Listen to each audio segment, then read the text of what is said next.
Good afternoon, fellow streamers, or fellow viewers. Hi, Godford here. Gonna get right into it. Guys, so before we start, this is mainly for US viewers.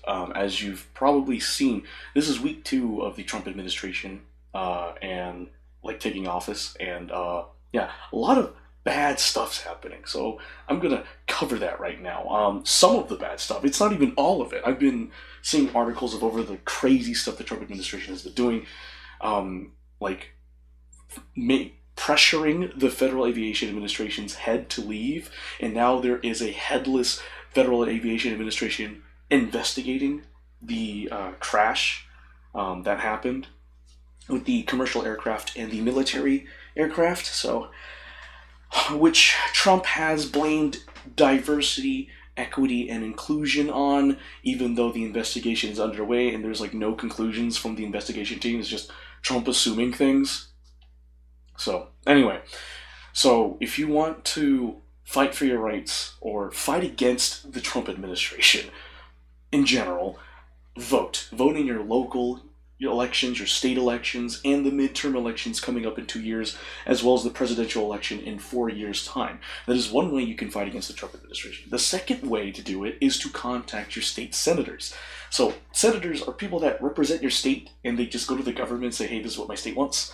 Yeah, contact your state senators, urge them to do the right thing, urge them to not bow down to the Trump administration or do bad things, urge them to fight for your rights. That's basically contacting your senators. Like, I know one voice probably wouldn't be enough, but if a lot of people contacted their senators, and which, by the way, you can through email and phone call, and blow up their inbox with a bunch of messages saying, do not support the Trump administration, or do things that benefit the American people, they're likely to comply because they are there to represent the people of the state and support them. So, yeah, so two ways to fight. Two ways to fight. Vote and contact your state senators. There we go. And special shout out to Brian Tyler Cohen for reminding me of that. I'm not gonna lie, not even reminding me, teaching me that, because I didn't even think about that. All I know is like voting. But yeah, contacting your state senators is a good thing. Anyway, Rit, welcome to the stream. Hi, welcome. Thank you for pinning the GoFundMe link. I appreciate that very much. So, you're super corny? Oh no. What have you done to relieve that issue? When tomorrow hits, you're gonna be feral. Oh no. Rit, fight the urge. You can do it. Take talking heavy breathing. Rit, oh my bouncing legs. Girl, what are they? Did you like drink like 20 liters of aphrodisiac? Like what the fudge? Alright. So let's go on to our first article that we'll talk today, which will probably anger people. Alright, so I learned this morning. Your blood is aphrodisiac. Clearly, if you're that feral. Before I even like get into it, let me just say that what we're going to talk about today in terms of news is, what is it? Elon having access to the Treasury payment system, the imports that are now implemented, like they are implemented, that will affect Canada, Mexico, China, and the U.S., Canada, Mexico, and China's response to the United States of America's tariffs, and finally, this is a very important one, does the Constitution allow you to overthrow the government? Does it? So I'm going to quell that right away. By the way, to answer that question, no. The Constitution does not explicitly grant the right to overthrow the government. Let me make that clear. Okay, so people out there, they're like, oh, we can overthrow the government. No, our founding fathers in our foundational document, the Constitution, does not explicitly grant the right to overthrow the government. Okay? Because if we do that, then it goes to anarchy, and no one wins in an anarchy, so... Alright, so... Now we're going to continue. Alright, so... Poop in your veins. What the fudge? No, hydrate. What's wrong with you?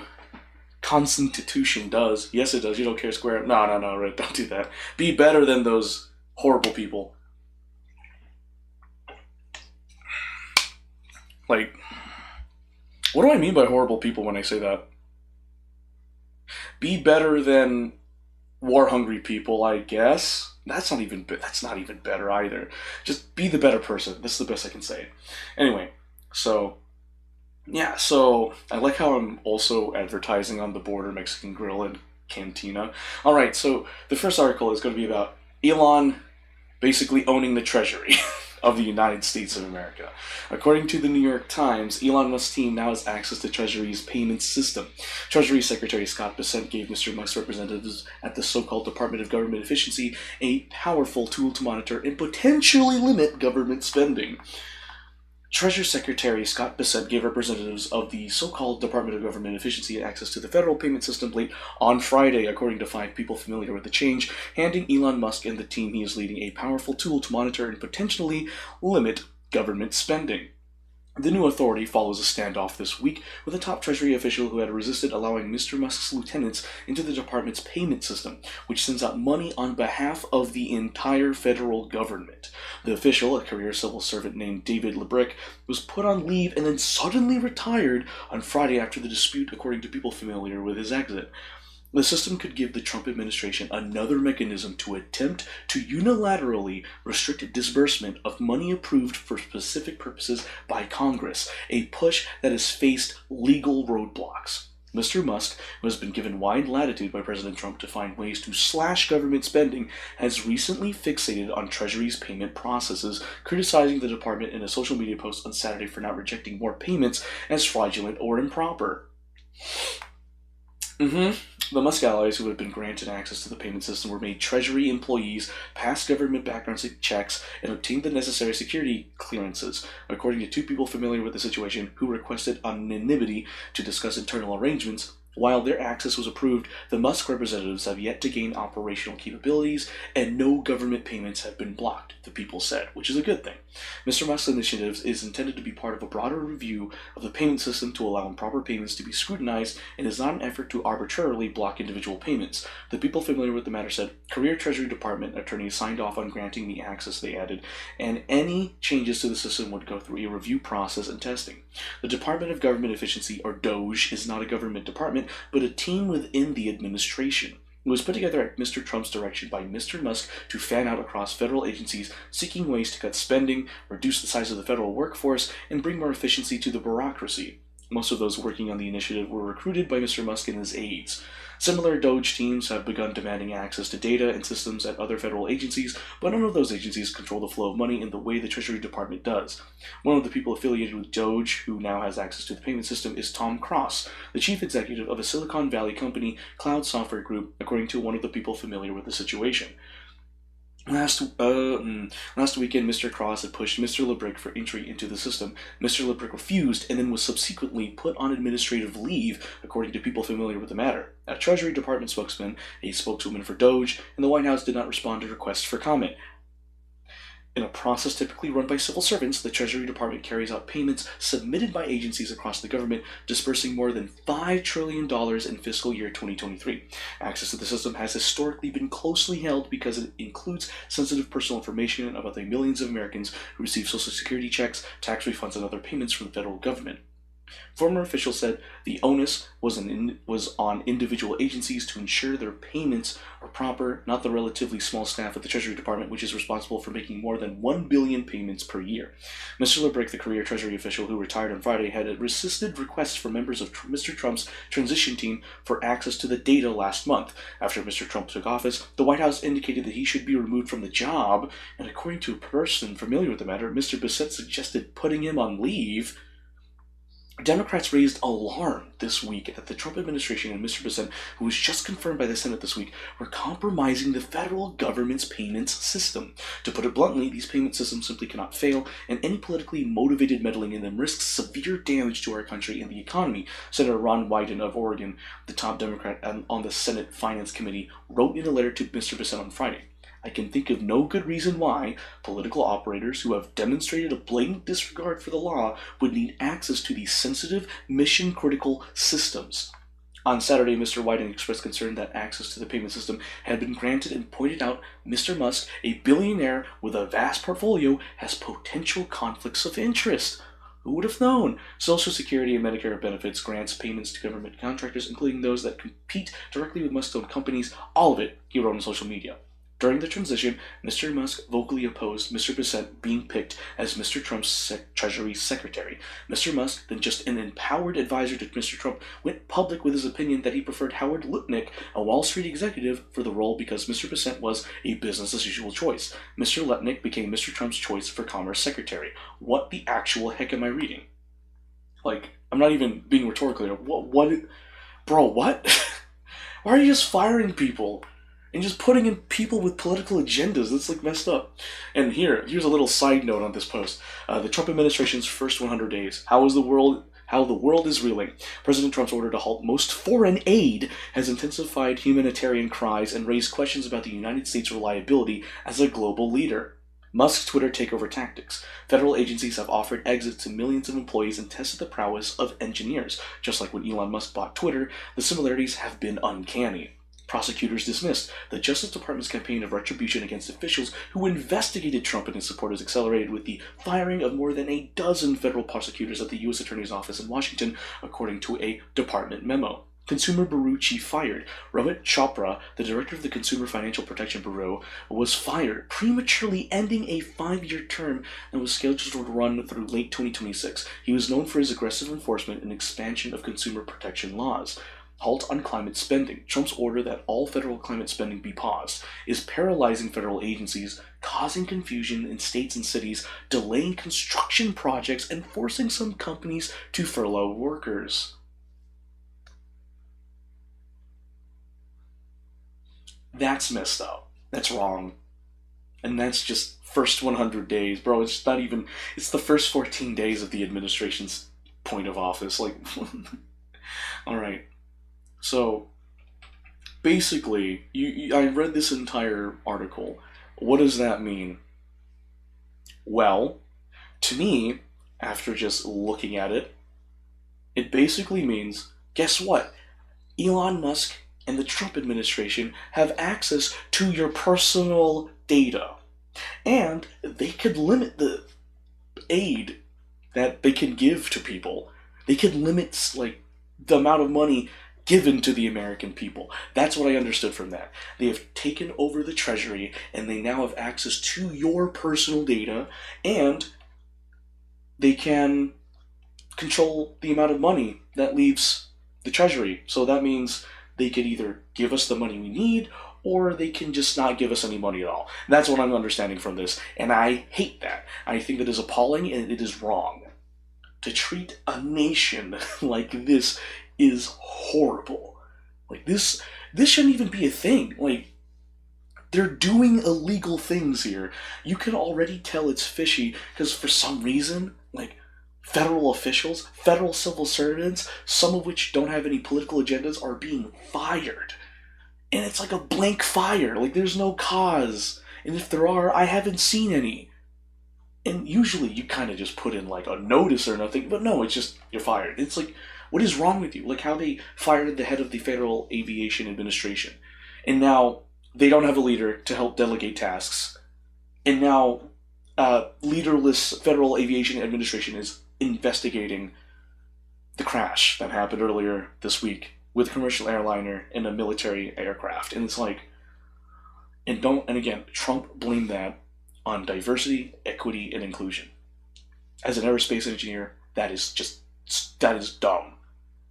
Like, for an investigation on that scale and magnitude, it's going to take like a long time, maybe like a couple months at least, to figure out what happened. And then Trump is like, oh no, a DEI, diversity, equity, inclusion is the reason. And I still remember that one reporter that had the bravery to ask President Trump, so you said they're investigating, but you're already assuming that it's diversity, equity, inclusion that's the cause of all this? Don't you think you're getting ahead of the investigation? And I remember Trump's response was like, I have common sense. Yeah, in your world, but in the real world, that's insane sense. Like, that's wrong. That's not common sense. That's just you trying to strong-arm people to follow your agenda.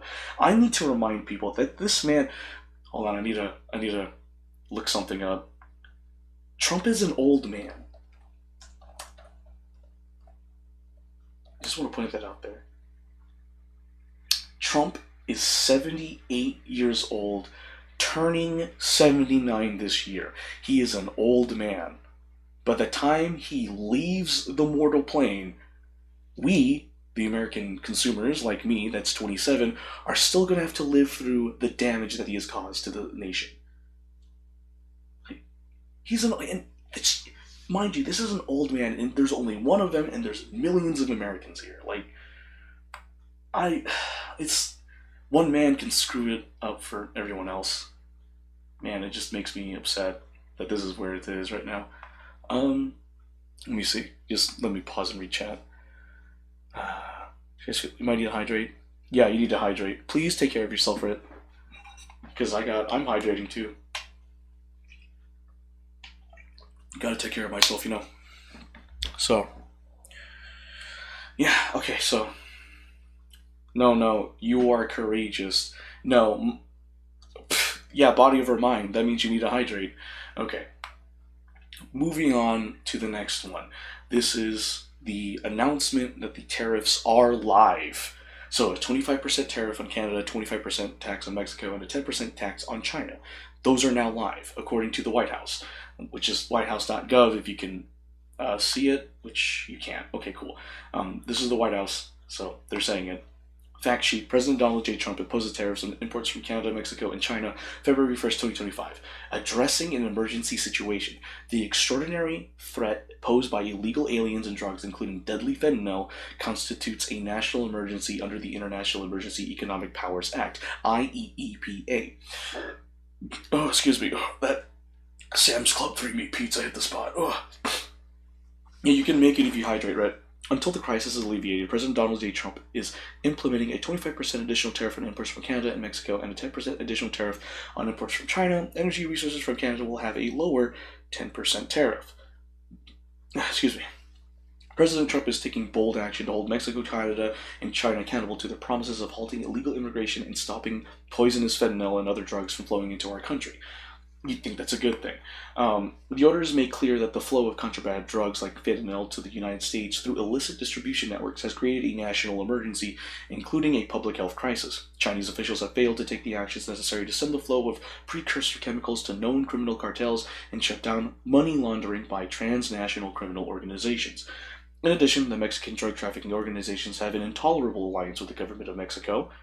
The government of Mexico has afforded safe havens for the cartels to engage in the manufacturing and transportation of dangerous narcotics, which collectively have led to the overdose deaths of hundreds of thousands of American victims. This alliance endangers the national security of the United States, and we must eradicate the influence of these dangerous cartels. There is also a growing presence of Mexican cartels operating fentanyl and nitazene synthesis labs in Canada. A recent study recognized Canada's heightened domestic production of fentanyl and its growing footprint within international narcotics distribution. Using our leverage to ensure American safety. Previous administrations failed to fully leverage America's economic position as a tool to secure our borders against illegal migration and combat the scourge of fentanyl, preferring to let problems fester. Access to the American market is a privilege. The United States is one of the most open economies in the world and the lowest average tariff rates in the world. While trade accounts for 67% of Canada's GDP, 73% or gross domestic. Hold on, before I continue. Let me see. Domestic production. Yeah, it's gross domestic production? Gross domestic product. Okay, yeah. Canada's gross domestic product, 73% of Mexico's gross domestic product, and 37% of China's gross domestic product. It accounts for only 24% of United States gross domestic product. However, in 2023, the U.S. trade deficit in goods was the world's largest at over $1 trillion. Tariffs are a powerful, proven source of leverage for protecting the national interest. President Trump is using the tools at hand, taking decisive action that puts American safety and our national security first. Though previous administrations have failed to leverage America's combination of exceptional strength and its unique role in the world trade to advance the security interests of the American people, President Trump has not. President Trump is keeping his promise to stop the flood of illegal aliens and drugs. When voters overwhelmingly elected Donald J. Trump as president, they gave him a mandate to seal the border. That is exactly what he is doing. Voters overwhelmingly. I'm taking that with a grain of salt. The Biden administration's policies have fueled the worst border crisis in U.S. history. More than 10 million illegal aliens attempted to enter the United States under Biden's leadership, including a rising number of Chinese nationals and people on the terror watch list. This problem is not confined to the southern border. Encounters at the northern border with Canada are rising as well. The sustained influx of illegal aliens has profound consequences on every aspect of our national life, overwhelming our schools, lowering our wages, reducing our housing supply, and raising rents, overcrowding our hospitals, draining our welfare system, and causing crime. Gang members, smugglers, human traffickers, and illegal drugs and narcotics of all kinds are pouring across our borders and into our communities. Last fiscal year, Customs and Border Protection (CBP) apprehended more than 21,000 pounds of fentanyl at our borders, enough fentanyl to kill more than 4 billion people. It is estimated that federal officials are only able to seize a fraction of the fentanyl smuggled across the southern border. These drugs kill tens of thousands of Americans each year, including 75,000 deaths per year attributed to fentanyl alone. More Americans are dying from fentanyl overdoses each year than the number of American lives lost in the entirety of the Vietnam War. What is that statistic? What? That boggles my mind. Wait, hold on, what? Comparing fentanyl overdoses to the lives lost in the Vietnam War. Why did they put that in there? What? I don't know, like... Okay, take care of yourself, okay. Please, thank you for taking care of yourself. What? Why are you comparing... Is it okay to do that? I'm flabbergasted by that statement. Anyway, building on past success, President Trump continues to demonstrate his commitment to ensuring U.S. trade policies serves the national interest. As President Trump said in the Presidential Memorandum on American First Trade Policy is a critical component in national security. President Trump promised in November to sign all necessary documents to charge Mexico and Canada a 25% tariff on all products coming into the United States and its ridiculous open borders. This tariff will remain in effect until such time as drugs, in particular fentanyl, and all illegal aliens stop this invasion of our country. During his first term as President of the United States, President Trump established the President's Commission on Combating Drug Addiction and the Opioid Crisis and declared the opioid crisis a public health emergency. President Trump also has a long record of putting America first on trade. In his first term, President Trump successfully used threats of tariffs on Mexico to help secure our border. When our national security was threatened by a global oversupply of steel and aluminum, President Trump took swift action to protect America's national security by implementing tariffs on imports of these goods. In response to China's intellectual property theft, forced technology transfer, and other unreasonable behavior, President Trump acted with conviction to impose tariffs on imports from China, using that leverage to reach a historic bilateral economic agreement. Just last week, President Trump leveraged tariffs to successfully resolve national security concerns with Colombia, swiftly reaching an outcome that prioritizes the safety and security of the American people and the sanctity of our national borders. So this is on the official White House website. What did all this mean? Trump went through with it. The tariffs are live. The tariffs are now live, and 25% tariff on Mexico and Canada, and 10% on the, energy portion of Canada? Yeah, energy use for Canada have a 10% tariff. Everything else in Canada is a 25% tariff. Mexico is just 25% tariff all across the board, and China just has a 10% tariff. Like, the tariffs are live. And they're going to make the cost of living go higher. That's what it is. So, I need to restate this. What a tariff is. A tariff is an economic tool to deter companies in a government from buying imported goods. That's basically what it is. So, the way it works is the U.S. receives imports at Customs and Borders, right? It's imported goods from another country hit the U.S., basically. The U.S. government says, okay, we're going to put a tariff on it, or a tax on it. The American companies buy the imported goods with the tax on it, and then they sell it to the consumer at a higher price so they can make up for the loss incurred from buying the imported goods with the tariff on it. So, if you're following along, that means the American consumers, us, have to pay for it. So the fact that these tariffs are a thing means that American companies are going to have to pay more to get imported goods from other countries, which then means that for the American companies to make up for their loss from buying those imported goods, they need to charge the American consumer more. So we're going to pay more. That is essentially what I'm getting from this article. That from the White House official site, we are going to pay more for the cost of living because of these tariffs. All across the board. That's what it is. And then next up, we have Canada, Mexico, and China's reaction to the tariffs. So, yeah, according to CNBC, politics. It doesn't have to be this way. Canada, Mexico, China, and the EU respond to Trump's tariffs. All right, some key points. Trump on Saturday signed an order imposing 25% tariffs on Mexico and Canada. It was a 10% duty on China. In response, Canadian Prime Minister Justin Trudeau announced retaliatory tariffs of 25% against $155 billion of United States goods. Mexico also vowed retaliation, although President Claudia Sheinbaum did not reveal specifics. China, meanwhile, stopped short of an immediate escalation. While not specifically targeted, trade tensions already simmering with the European Union prompted it to weigh in on the Trump tariffs. U.S. President Donald Trump on Saturday imposed long-threatened tariffs on imports from Canada, Mexico, and China, and it didn't take long for the countries to respond. Trump signed an order slapping 25% tariffs on goods from Mexico and Canada and a 10% duty on Chinese imports due to start on Tuesday. Energy resources from Canada face a lower 10% tariff to minimize any disruptive effects we might have on gasoline and home heating oil prices, according to a senior administration official. In the executive order, Trump said that if the United States' three largest trading partners, retaliate, it can be met with an increase or expand in scope of the duties already imposed. What the fudge? In a post on X, Trump said the duties had been imposed because of the major threat of illegal aliens and deadly drugs killing our citizens, including fentanyl. The U.S. does about $1.6 trillion in business each year with Canada, Mexico, and China. The tariffs are expected to be used as both bargaining chips and methods to effect foreign policy changes, specifically regarding immigration and drug trade issues by the Trump administration.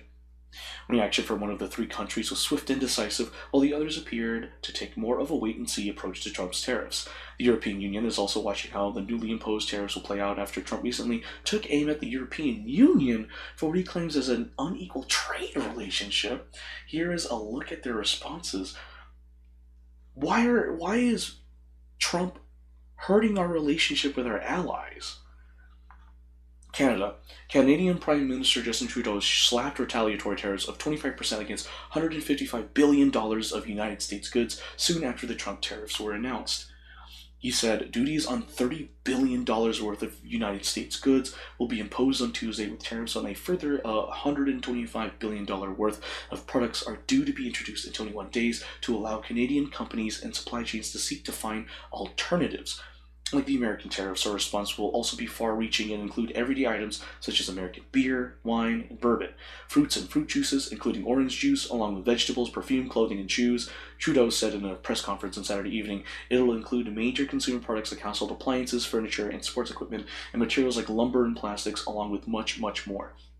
Addressing American citizens directly, Trudeau added, "This is a choice that, yes, will harm Canadians, but beyond that, it will have real consequences for you, the American people." I want to pause there and say that Justin Trudeau, thank you for bringing attention to this for the United States citizens.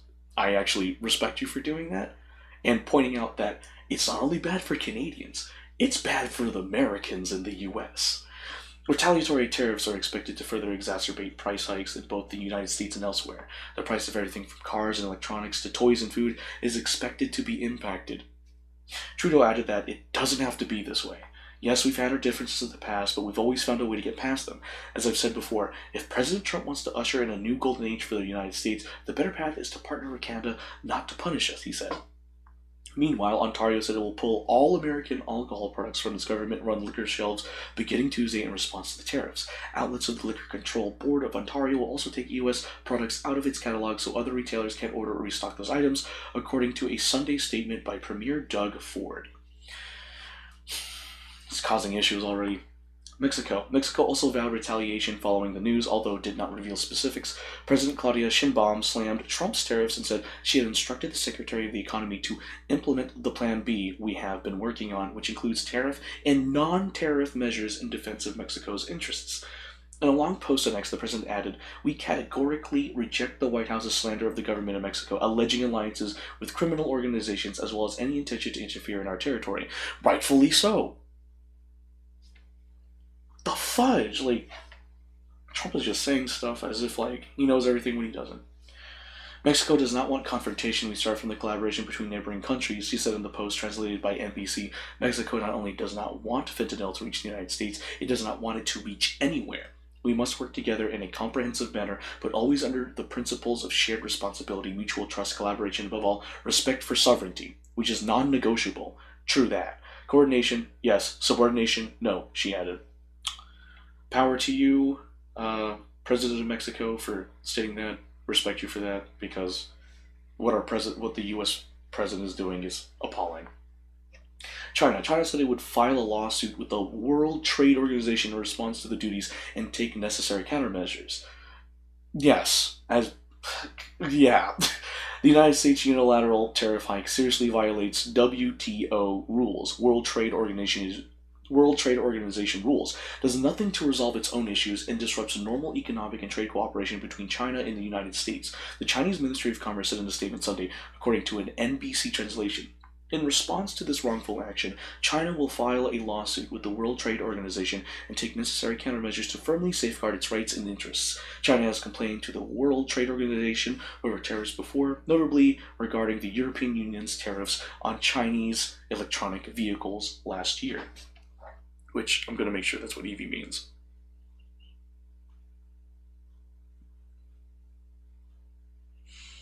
Yeah, electric vehicle. Yeah.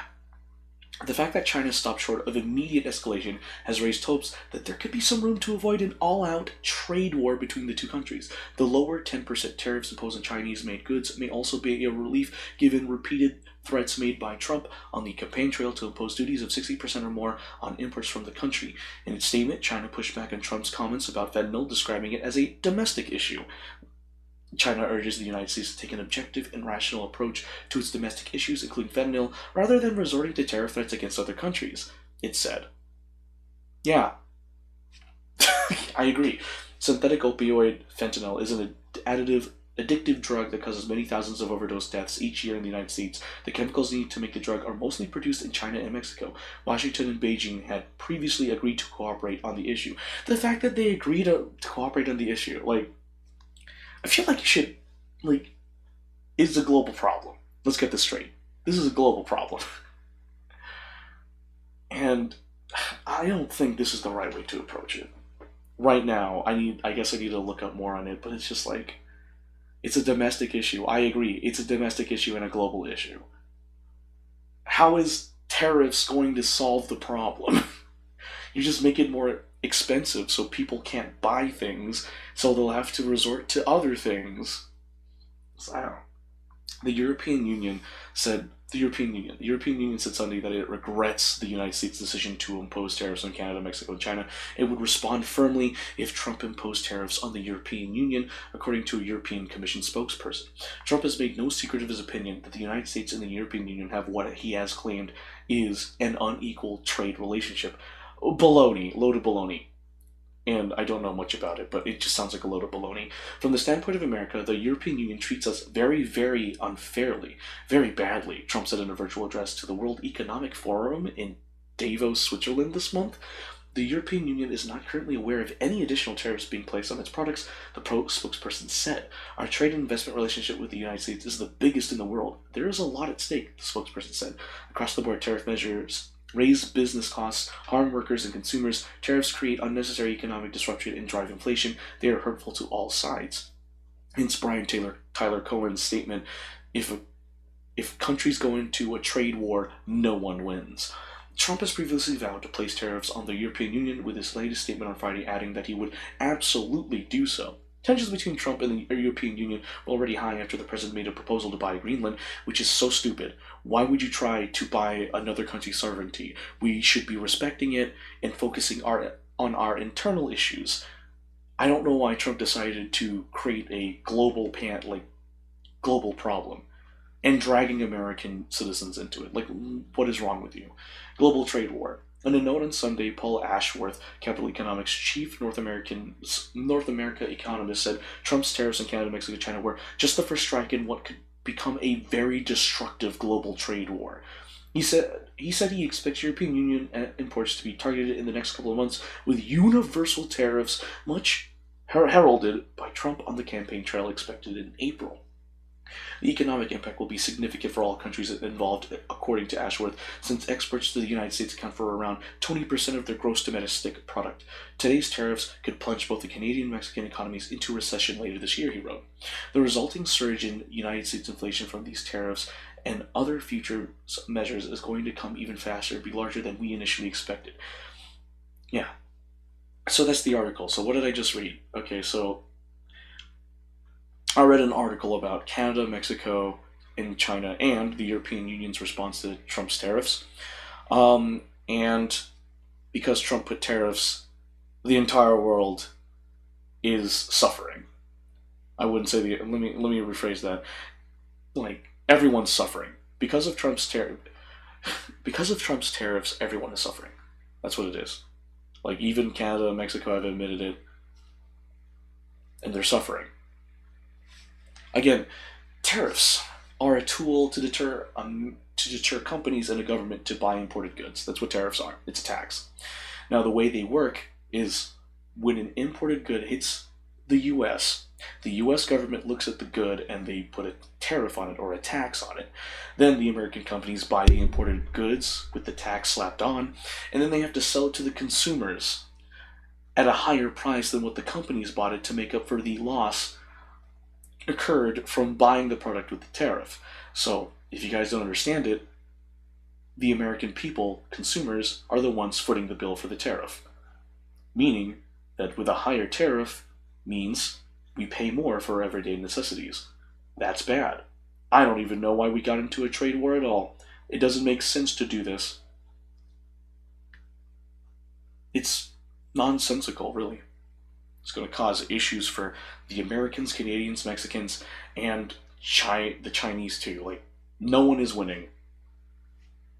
I don't even know why we're going into a trade war 2 weeks into the Trump administration's office. Like, I don't get it.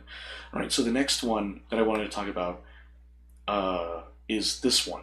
Does the Constitution mention anything about overthrowing the government? The answer is no. There is not. So, according to Google Artificial Intelligence Overview, the Constitution does not explicitly grant the right to overthrow the government. Instead, it treats rebellion and insurrection as serious crimes. If you do this, you're a criminal. Don't do it. Just avoid it. Don't do it. Just flat answer. Can you overthrow the government? Does the Constitution have an amendment to overthrow the government? No. Leave it at that. Don't even think about doing it. As Google Artificial Intelligence Overview says, it treats that as rebellion and insurrection as it treats rebellion and insurrection as serious crimes. That's what I'm trying to say. All right. Basically, explanation. Section 3 of the 14th Amendment. This amendment disqualifies people from holding office if they have taken an oath to support the Constitution and then engaged in insurrection or rebellion. It also applies to those who aid or comfort enemies of the United States. Congress can remove this disability with a 2/3 vote in each house. Treason. This is a federal crime defined in the Constitution. It involves levying war against the United States and supporting its enemies. The punishment for treason is death, imprisonment, or a fine. Power to suppress insurrection. The Constitution gives Congress the power to suppress insurrections, call forth the militia, and repel invasions. So, yeah, so that's an explanation of it. So, just thought I'd throw that out there. And then there is a post on Quora regarding this too that I wanted to show. Does the Constitution say we can overthrow the government? According to Mark Gist, former computer professional, DBA supervisor, retired. Oh, okay. What does DBA stand for? I don't know. DBA. Doing business as? What is DBA? Oh, okay. I assume it's doing business as? I don't know. Anyway. Originally answered, objectively speaking, is it constitutionally legal to overthrow the government? That would be a very strange document that allowed for its own overthrow, according to Mark Gist on Quora.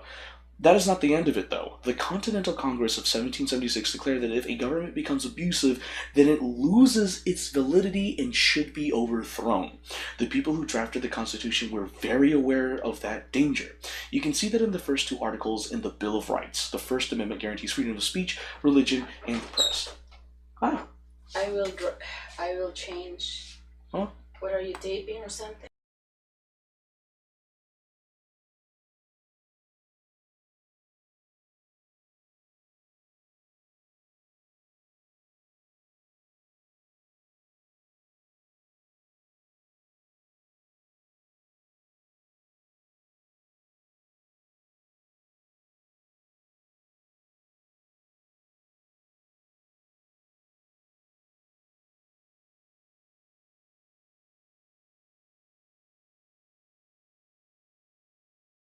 Shoot.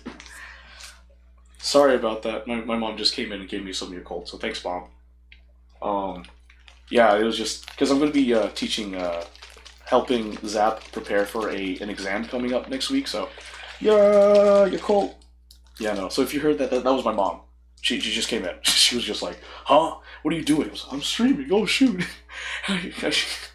I was caught off guard. I was like, I couldn't continue talking. Anyway, um, and yes, of course, I'm a 27-year-old who lives with her parents. Yep. Yeah, no, that's eh, it's whatever. In this economy, think I can have a place of my own? Heck no. I'll I, I'll eventually move out, but until then, I'm gonna enjoy my 20s. Anyway, what was it? Where was I? Yeah, the people who drafted the Constitution were very aware of that danger. You can see in the first two articles in the Bill of Rights, the First Amendment guarantees freedom of speech, religion, and the press. It also guarantees the right of the people to petition the government for redress of grievances, okay? If these rights are not upheld, then the Second Amendment comes into play. That's the right to bear arms, which implies the right to rebel if the spirit of the Constitution is not upheld. Okay, so basically, according to Mark Gist, if the uh, government is not following the Constitution, you can rebel. That's essentially it. So, to, basically, what is this whole thing about?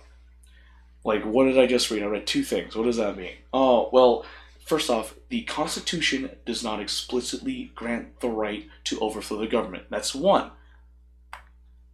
Mark Gist on Quora basically said there's loopholes where the people can rebel if the government is not upholding the Constitution. That's that. So, those are the main things I really wanted to talk about in today's little news segment on the stream. Um, yeah, so. eh, Trying to drink my Yakult. Eh, eh.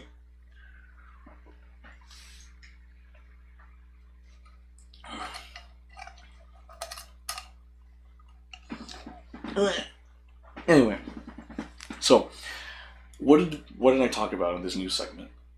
Okay, basically, uh, I talked about how Elon Musk's team now has access to Treasury's payment systems, meaning that they have access to your personal data and can control payment in and out of the Treasury, meaning that we could either be paid more or paid less.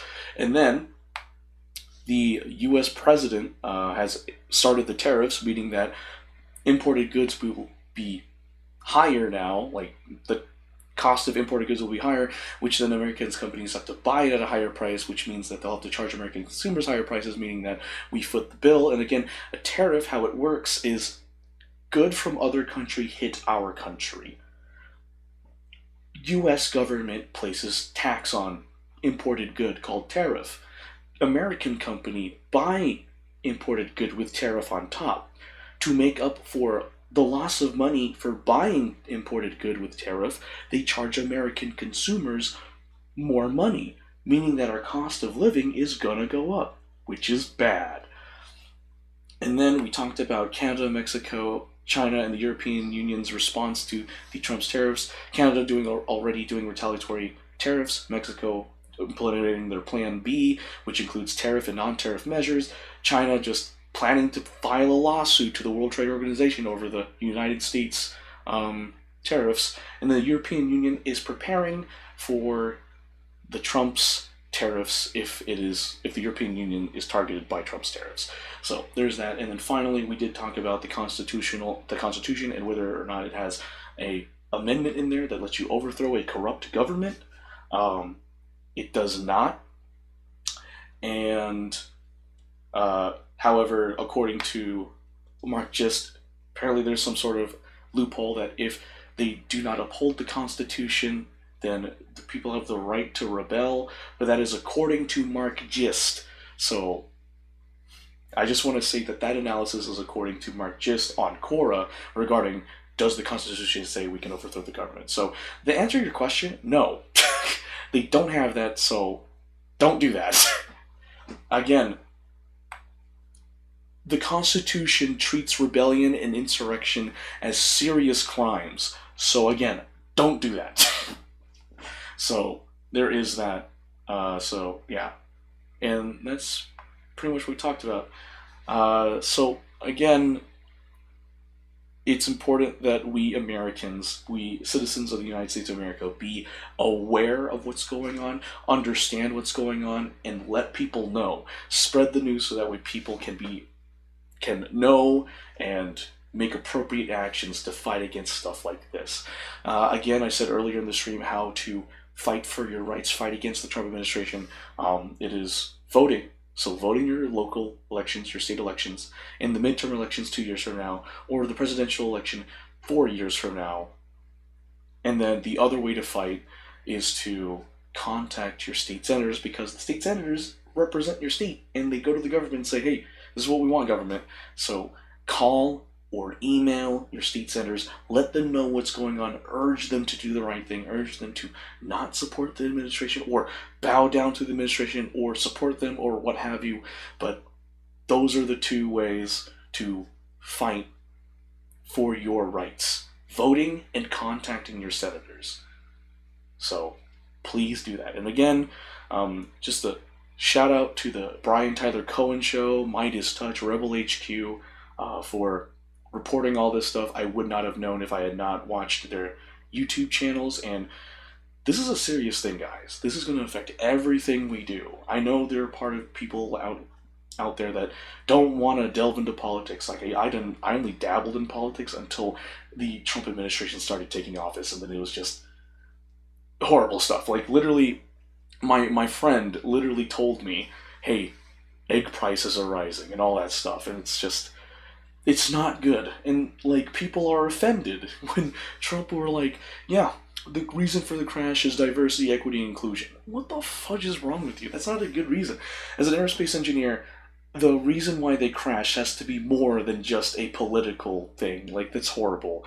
That was just basically being racist to the entire country, saying like Trump basically said the minorities are to blame for the aircraft crash, and it's ridiculous. It is horrible. It is wrong, it is appalling, and as an aerospace engineer, the president should have waited a couple months before addressing it. The president should have just said, hey, we're looking into it, we will get the report as fast as we can. And the president should have been comforting the grieving families. Like, instead of doing that, he just blamed people. And I was like, that's not how a president should lead. So, I didn't like it. I think that's horrible. So, yeah, it was very scummy. Didn't like that, so I ended up rambling. Anyway, and again, to our U.S. allies, I just want to let our U.S. allies know that a lot of Americans in the United States of America disagree with Trump's tariffs.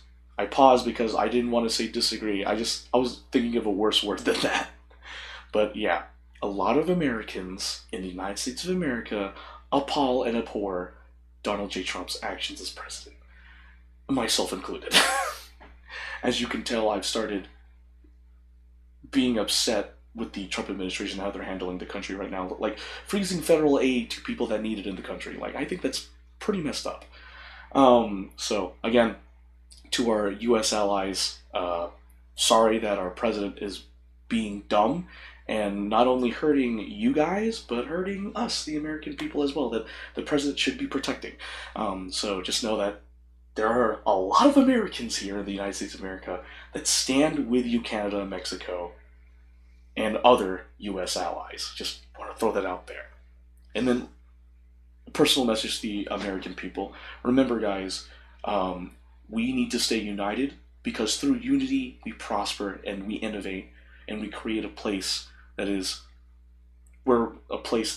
safe and peaceful.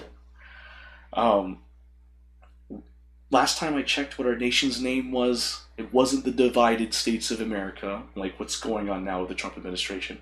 We are the United States of America. We need to remain united. And to do that, you guys need to, me to included, we need to vote, we need to call our state senators, we have to do all that we can to let people know that what the Trump administration doing is wrong, illegal, and is undermining Americans' rights. So, that's all I have to say on this segment of Some News. I've been naming this segment of the stream on my YouTube channel as Some News. So, Some News. It truly is Some News. So, this is just mainly American news. So, yeah, thank you guys so much for listening to that. Okay, let's move on from there. Let me just down this vehicle. Excuse me.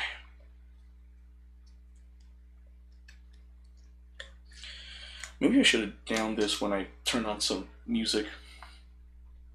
Some funkalicious music.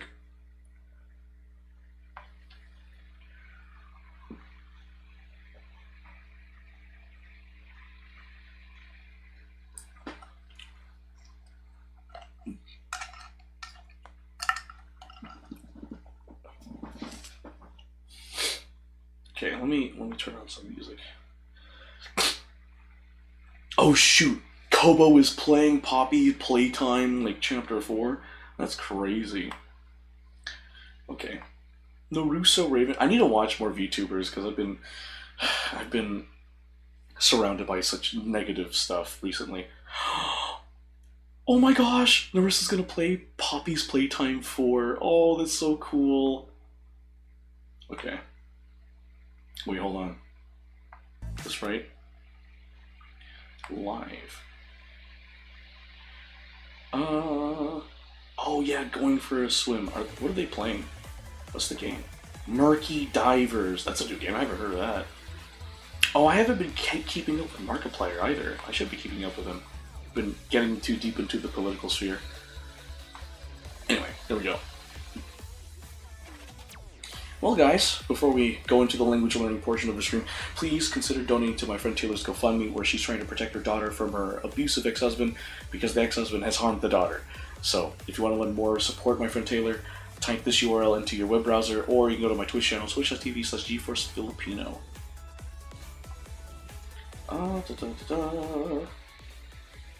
Let's see.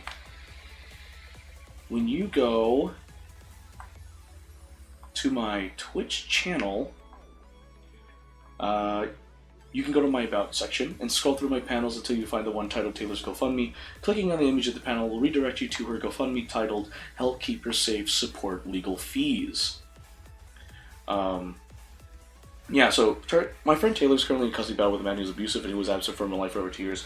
She wants to keep her little girl in the safest stable environment she has been in. She has an attorney to represent her, but she has to replenish her attorney to keep her representation as her case is complicated. Any help would really be appreciated. So if you guys can donate, that'd be greatly appreciated. Any amount helps. If you can't donate, please spread the word. If you can't do that, well, hey, thanks for listening. Special shout out to our anonymous donators, Teresa Sanchez, and Eastwin and Shane and Soysa for donating to the cause. It is greatly appreciated. Okay, and with that, we're going to learn some languages today. So today, for Japanese, we have 10 minutes of grammar. So we'll just get right into it.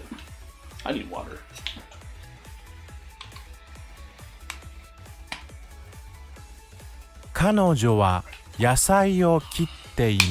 Oh. Yasai kitte imasu. Oh, she's cutting less. That's right, I remember that one. ケーキを切るところです。Cutting. 男の人はオレンジを半分に切りました。Cutting the orange in half. ウェイトレスはライムを4等分に切りました。Cutting it into quarters. Cutting it into fours. 男の人はピザ切りました。Oh, I thought it was. 男の人はピザ。男の人はピザを切りました。男の子はパイ3等分パイ切りました。3等分に。男の子はパイを3等分に切りました。先生は紙半分切りました。先生は紙を半分に切りました。おばあさんは私のためにリンゴ。おばあさんは私のためにリンゴを4等分に切りました。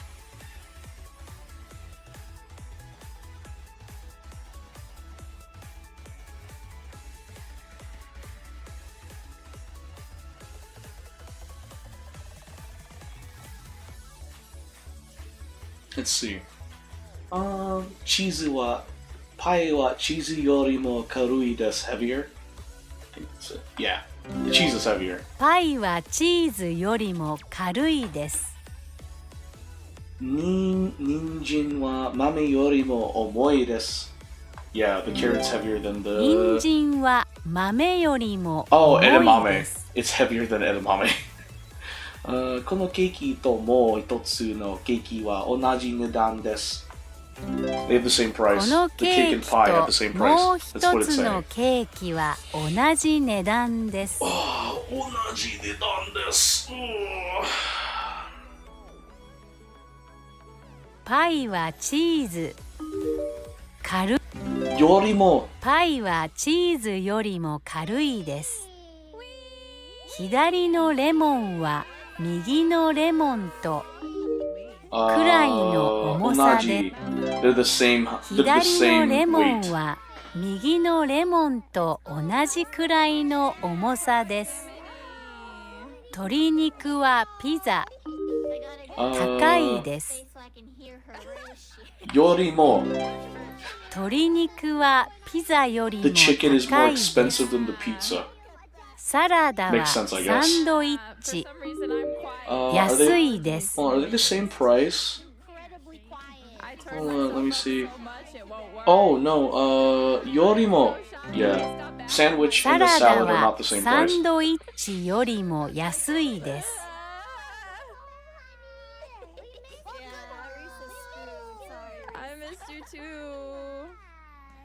Okay, この男の人はソファを測っています。Oh yeah, they're measuring こ the の sofa. 男の人はソファーを測っています。この女の人は花を数えています。この Counting the 女の flowers, 人 I は see. 花を数えています。床を測ってください。Please measure this wall. 床を測ってください。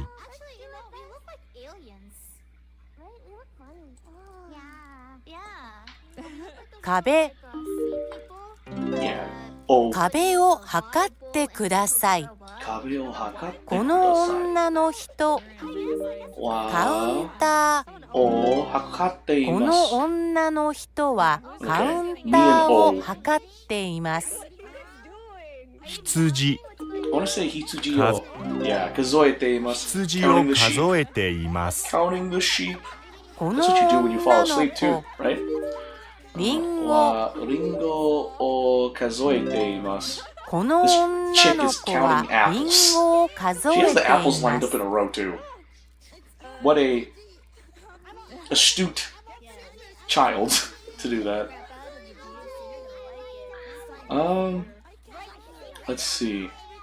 この通りの幅はどのくらいですか? Oh, how こ wide is の通りの幅はどのくらい wide で is す the か? street? And that one is この絨毯の大きさはどのくらいですか? How この long is the 絨毯 carpet? の大きさはどのくらいですか? And then テーブルの大きさはどのくらい? How long is the table? テーブルの大きさはどのくらいですか? And then Kujira no nagasa wa donokurai desu ka? Okay. ク There's ジ no ラ picture の of a whale, 長さ but I know は that was ど from の a くらい series. ですか？ It was from a story in Rosetta Stone, so I remember that. Okay.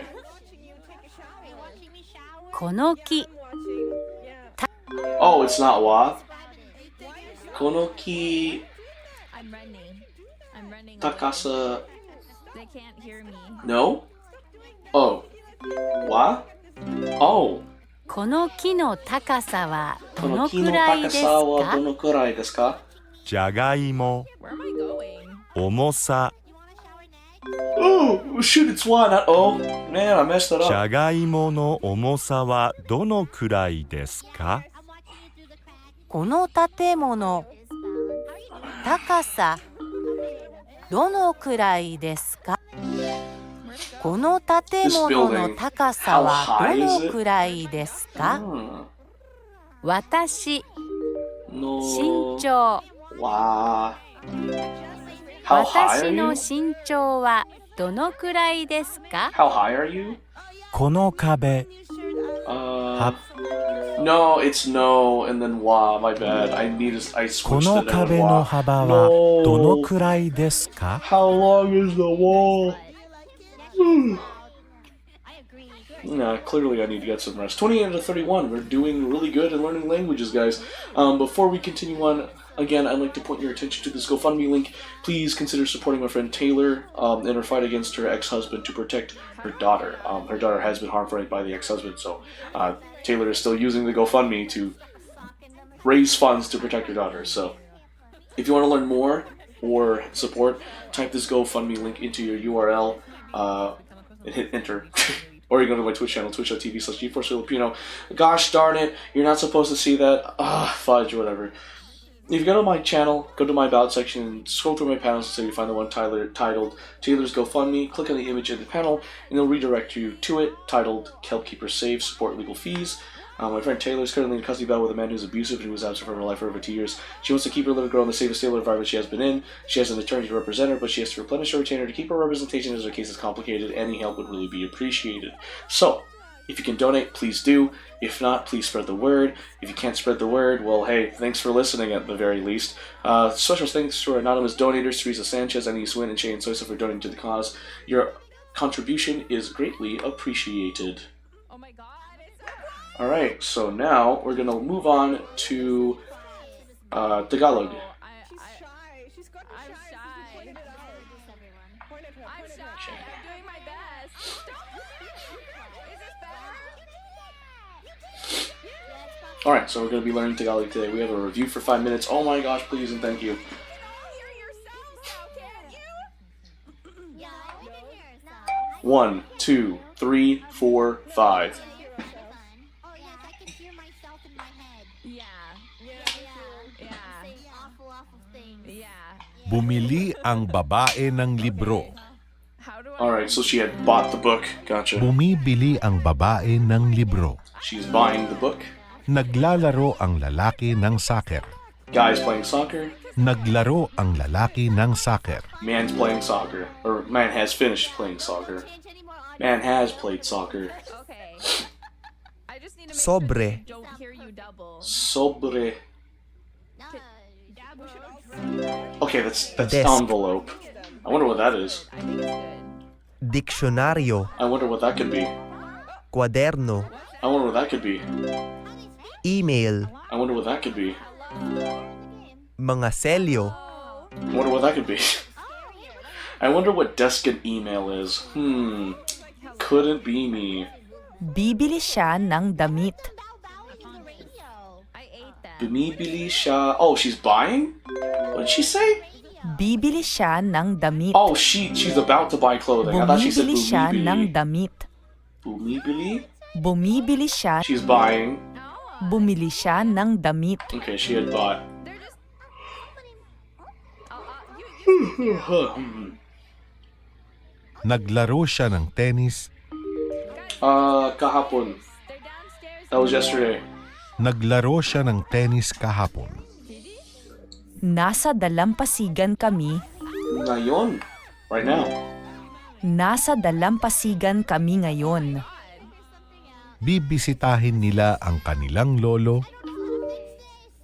Bukas, tomorrow. Bibisitahin nila ang kanilang lolo bukas.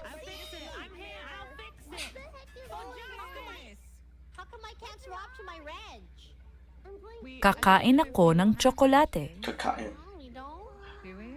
She's about to eat. Okay. Kumain ako ng tsokolate. She had finished. Kumakain ako ng tsokolate. She's eating.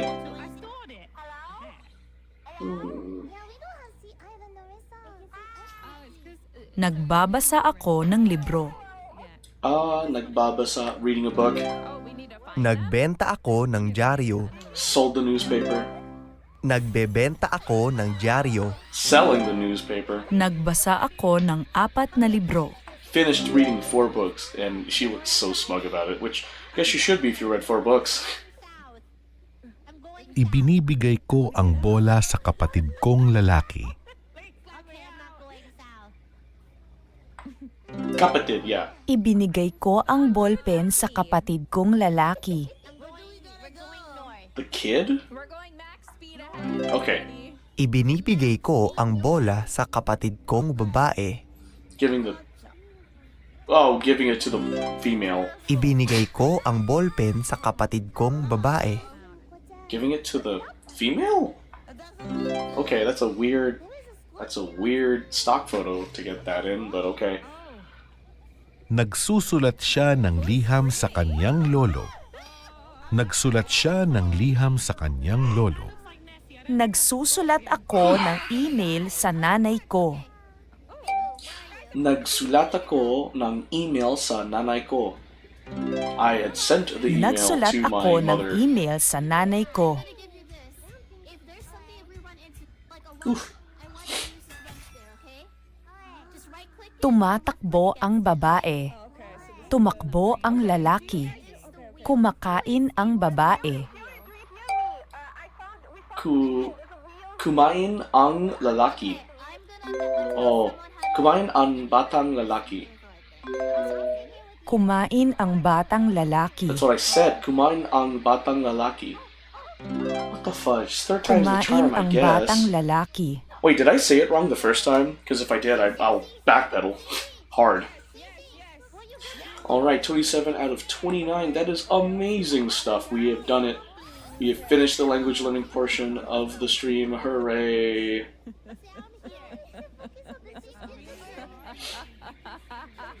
Okay, so let me go ahead and get the game started.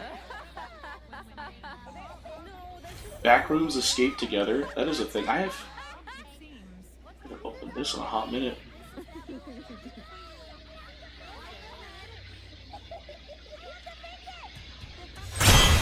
Oh Lord, I forgot it's hi.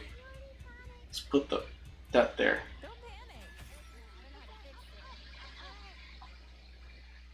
Okay, so close that.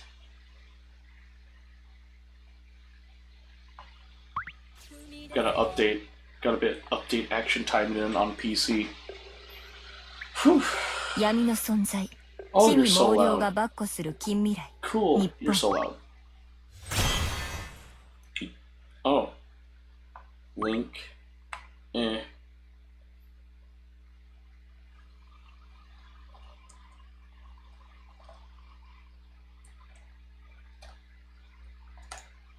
I think that was it.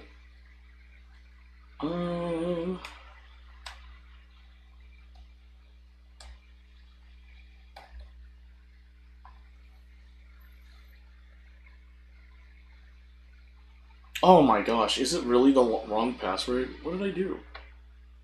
Shoot.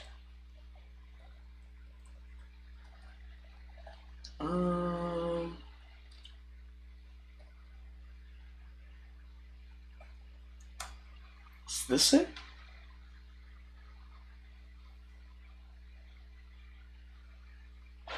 Alright, Authenticator app, coming in hot.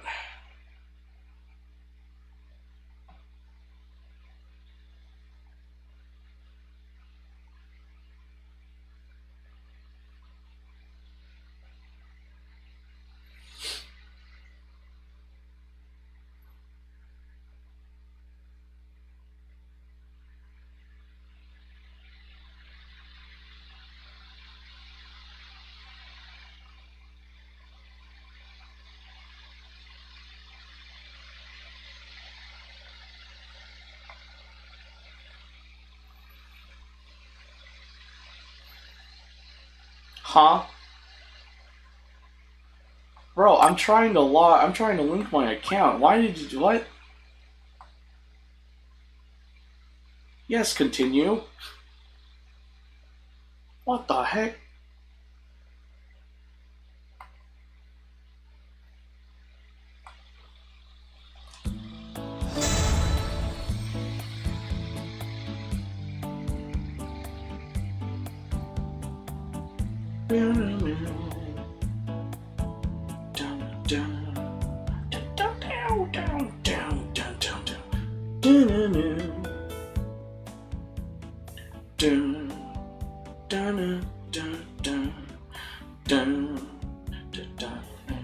Let me know if the audio is a bit too loud.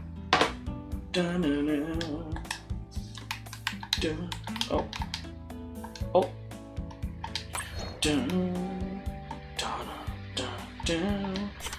Free. Oh, weekly feedback. Yeah, sure. Let's go ahead and do this. それじゃあやりますか。それじゃあやりますか。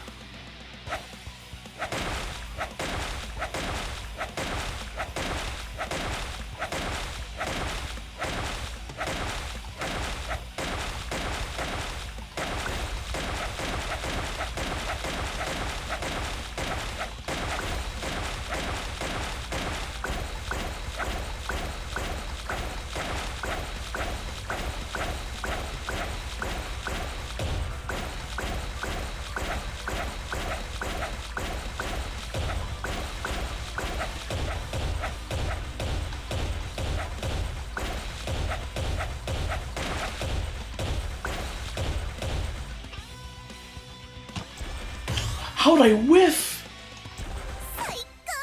Bruh, how did I whiff? I think that was the first time I whiffed that soccer ball. Man.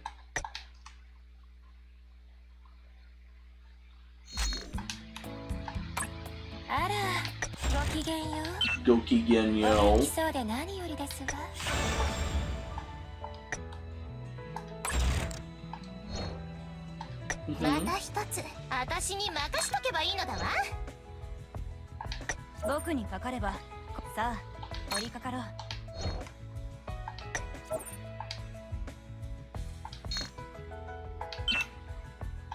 Just getting my stuff. I like how there's a hot spring in the secret basement one. Okay, go here, receive that, agree. Let me just that. And then go here. There. Nice. Alright. Now, if you're wondering, yeah, there is a limited time event. The Banquet of Darkness and Fox Hunt. Oh, she's pretty cute. Alright, event story. The Banquet of Darkness and Fox Hunt. Alright, hopefully the volume's not too loud. Just let me know if it is. Of course I'm going to choose Lapis. Who else am I going to choose?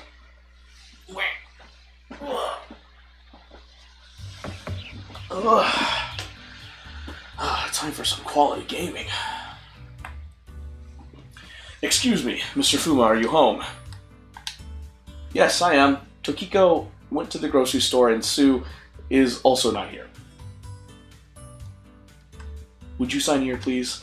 After checking no one was home, I took the package from the postman, though I couldn't be bothered to, and signed the papers. It felt new to me since Tokiko had done this for me all the time. Thank you, sir. He says thank you like an athlete. I examined the letter. A letter for me. Every letter I've received recently was all weird. A strange festival held by the death wraiths, or an invitation. I couldn't help but sigh as I was reminded of the dangerous encounters I had. Would I be scolded if I threw this away? As I checked the sender thinking I definitely would be, a rare name was on it. Teken Kaworu. Kaworu. I rarely see this name on a letter, that was my honest reaction. It's already been a few months since I last saw her, although her clan and mine are against each other. Personally, we see each other as an old acquaintance. She sends me a letter at the end of the year and the new year, and sometimes I send one to her. Already that time of the year. The letter reminded me that it's nearing the end of the year. As I opened the letter excitedly, tidy handwriting was on Japanese traditional paper, which is rare to find these days. I made her so mad last time. We haven't exchanged letters since then. I thought she was still mad about that. You, breaking into the prison while I was absent, moreover, you freed the prisoners? What were you thinking? It could have been solved peacefully if you contacted me in advance. That's what you were mad about? I mean, I thought you would disagree, and it would be awkward to fight against you. I tried to talk myself out, but Kaworu kept staring at me. Kaworu. Yeah, Kaworu. I'm making sure I'm pronouncing it right. Yeah. It was clear that she didn't trust me at all. After explaining myself for a few minutes, I gave up. Alright, I'll tell you the truth. I didn't want you to be falsely accused that you colluded with Gosha's Taimanins and freed the prisoners. It would do less harm to you if people think Taimanins broke in here while its guard wasn't, wouldn't it? I never asked for that consideration. Kaworu let out a deep sigh at my words. Her response made me feel as if I had done something wrong. With all due respect, I can't handle that much of a risk. It actually hurts me more to see you act like you distrust me. No, I didn't say I don't trust you. It was true. I just didn't want to do anything that could put Kaworu in a difficult situation. Even though it's a mission as in Taimanin, it disrupts the work of a person I know, so at the very least I have to try to minimize the disruption and protect Kaworu's career. That is when we say I don't trust you. Besides, we ended up confronting each other since my schedule had changed. Crud. You are still the same. I don't know if you're clumsy or if you have a couple of screws in your head loose. Ugh.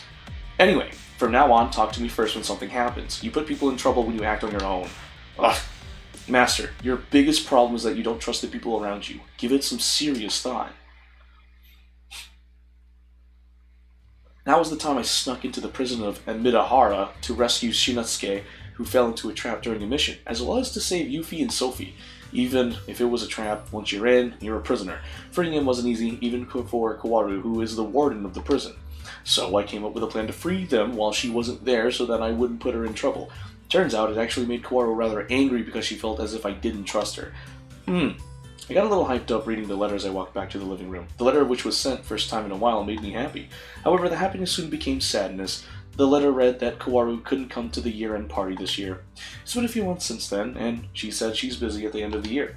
It was easy to give up because she said she would be busy through the letter. It must be hard for her to spare some time while working as a warden.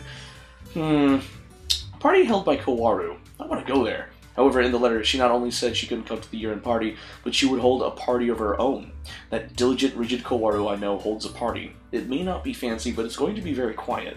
Knowing how talkative my task force members can be, I find this quiet party could be fun. Huh? At the end of the letter, there was something written.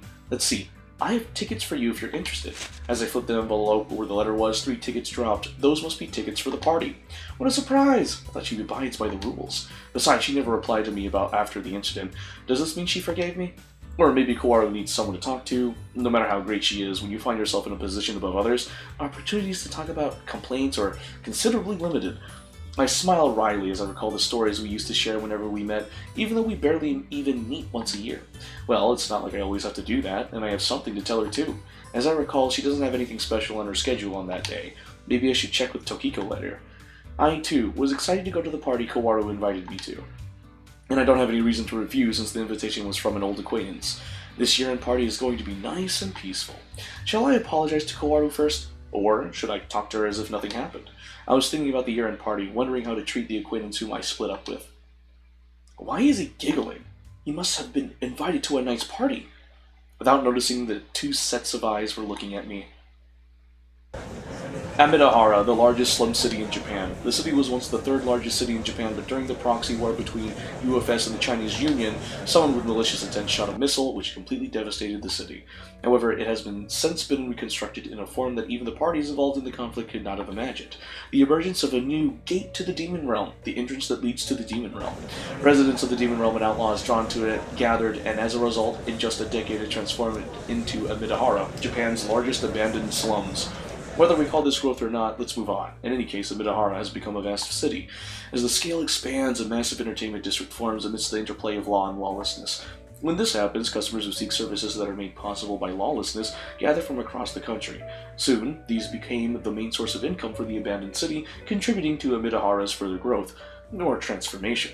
In Amidahara, 2 districts exist. The Ruined District, which has been affected by the gates to the Demon Realm, there remains a ruined wasteland with conflicts persisting, and a village district that looks no different to any other city in Japan.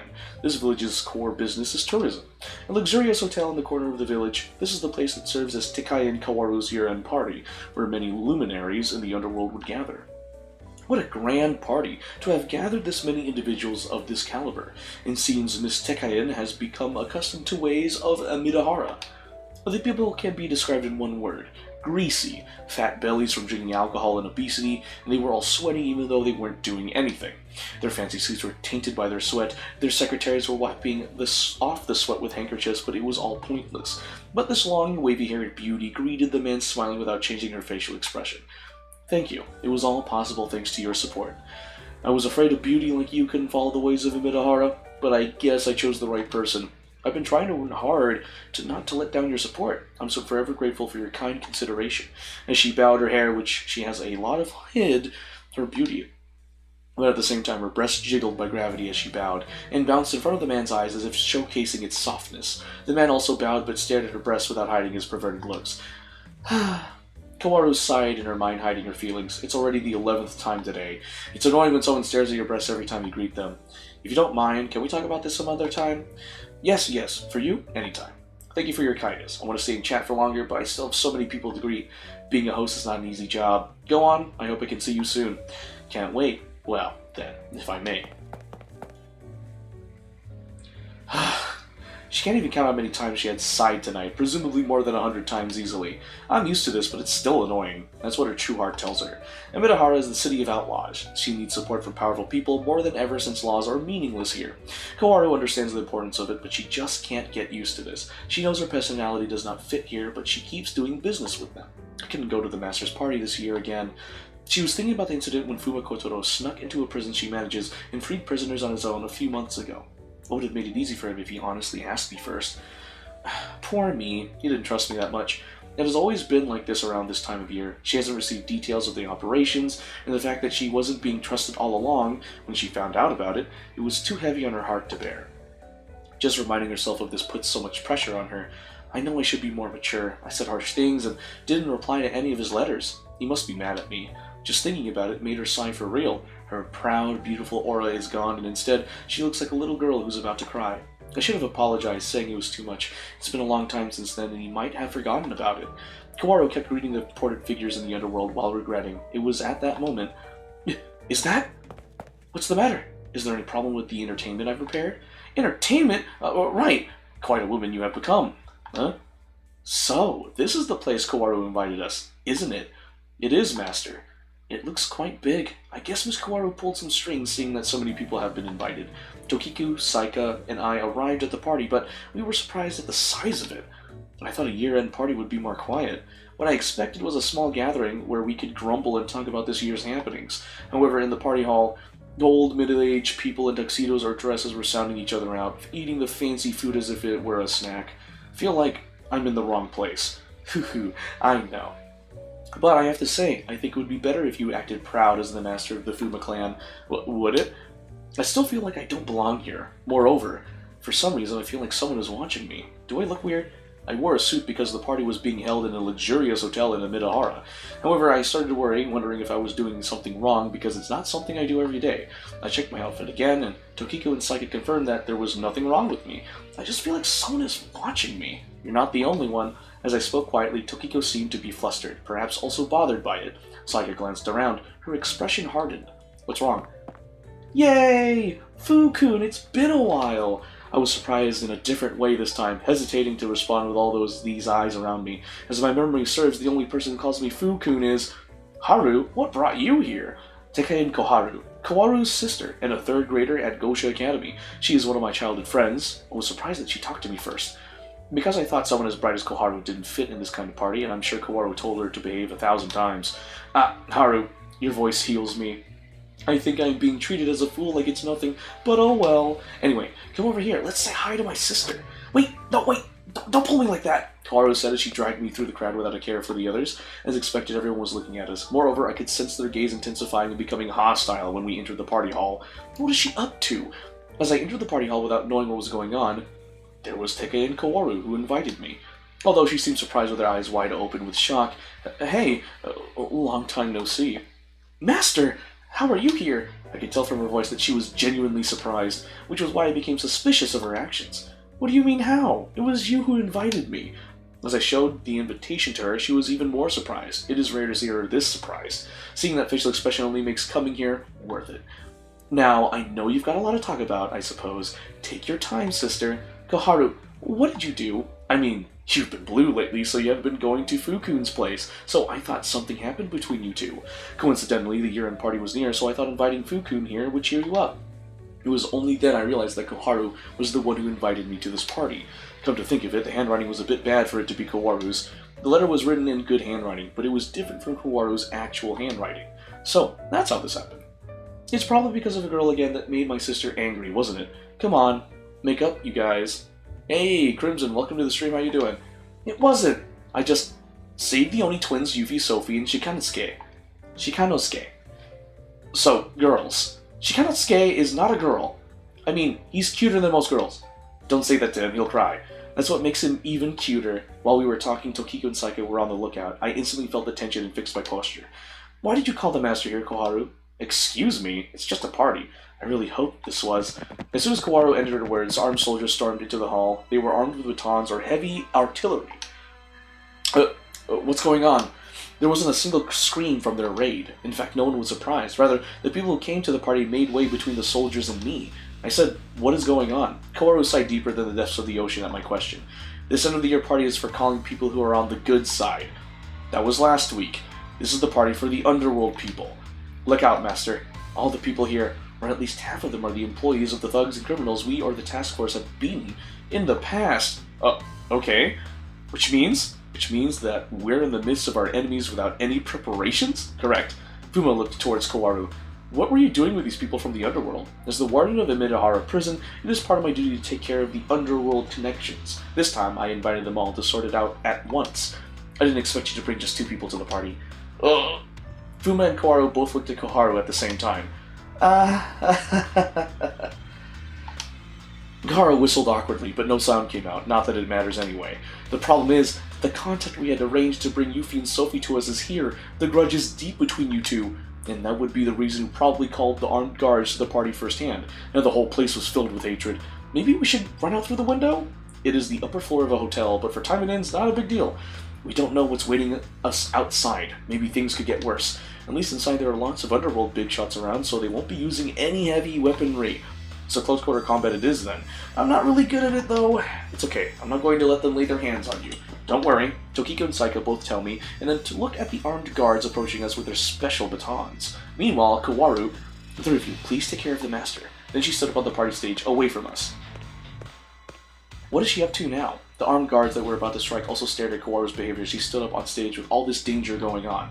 People from the underworld, I thank you today for gathering here in the midst of your busy days. As warden of Imidahara prison, it was all thanks to you who supported me and made me who I am today. That's why today, I invited a special guest to entertain us for a bit. When the lights went out, all of a sudden they were shining only on Fuma, Tokiko, Saika, and Koharu. Everyone in this party looked towards them. Fuma and the others were on guard, but there were no attacks. The people who were here have recognized that they were special guests and also toys to entertain them. This is Fuma Kotaro, who recently broke into the formidable Amidahara prison and broke out 1 prisoner and 2 products. We couldn't retrieve them, but I have given us a chance to get revenge for letting our products loose against the Taimanin who safely extracted from Amidahara. I believe everyone here has a card up their sleeves.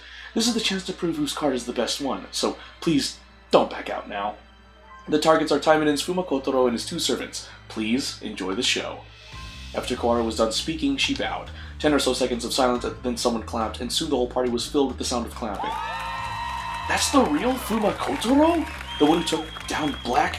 He's the one behind ruining our business! It's really him? But there are only 2 people to protect him. She's an amazing strategist calling him out here, completely off guard. Yikes, calling me a strategist. That's embarrassing. Well, the real strategist is your sister. Fuma's group smiled bitterly. Everyone was focusing on Koharu. They were now only interested in the outcome of this entertainment. Then maybe I shall put my cards to the test, taking down the Taimanin staggered nomad. Imagine the reputation that would come to our family. It's also a chance to get a seat inside Nomad. Everyone who wanted to join this entertainment and wanted a good result were calling their henchmen. The enemies grew larger in number, but that wasn't the important part. I see. With this much people, the numbers are great in size, but I wonder how many teams could actually work together as a whole. Fuma only has 1 life, and there can only be 1 victor. If that's the case, then they could consider each other as allies? Oh, you're home now? Oh, okay, thanks for letting me know. I will be there soon to deliver your products. She thought of the safest way out with this many enemies around us, and we were believing her. She trusted that much, I see. I smiled bitterly thinking of that. So, do you understand your place, Taimanins? This is a hunt, an entertainment to hunt a poor lost fox with no way out. If you do, run for your lives. This is Action Taimanin, and it's available on PC and mobile. Kawaru set up a trap. The underworld figures would go after them. If they fail, it still won't be any harm to Kawaru. Then we do our best. Let's do this. Tokiko, Saika, run like heck.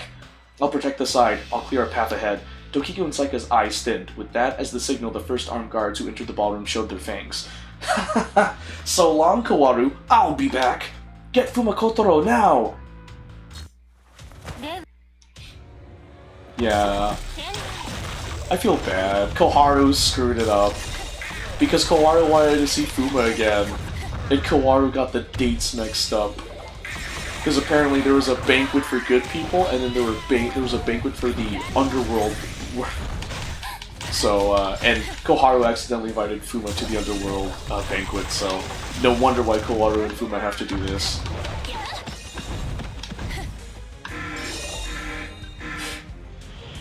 Oh, is that a terrorist assault? It is a terrorist assault, gotcha. It was a terrorist assault. Gotcha. I love the jiggle physics. Jiggle physics are great, it's just not as good as Senran Kagura's. I love Senran Kagura's jiggle physics. Anyway. Moving on.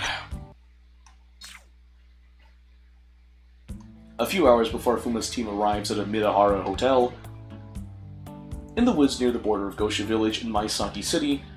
So, where were you two off to? I've heard reports of you being under protection of the task force captain. Morning stroll, right, Sophie? Yes, I was hungry, so I wanted to buy something to eat. Two little Onis were stopped in the morning woods. One was wearing red and one was wearing blue. They both avoided the suspicious eyes of the Taimanin and looked really strange. Shopping? Then there would be someone from the Fuma clan to escort you. And that way is to the mountains, so no stores.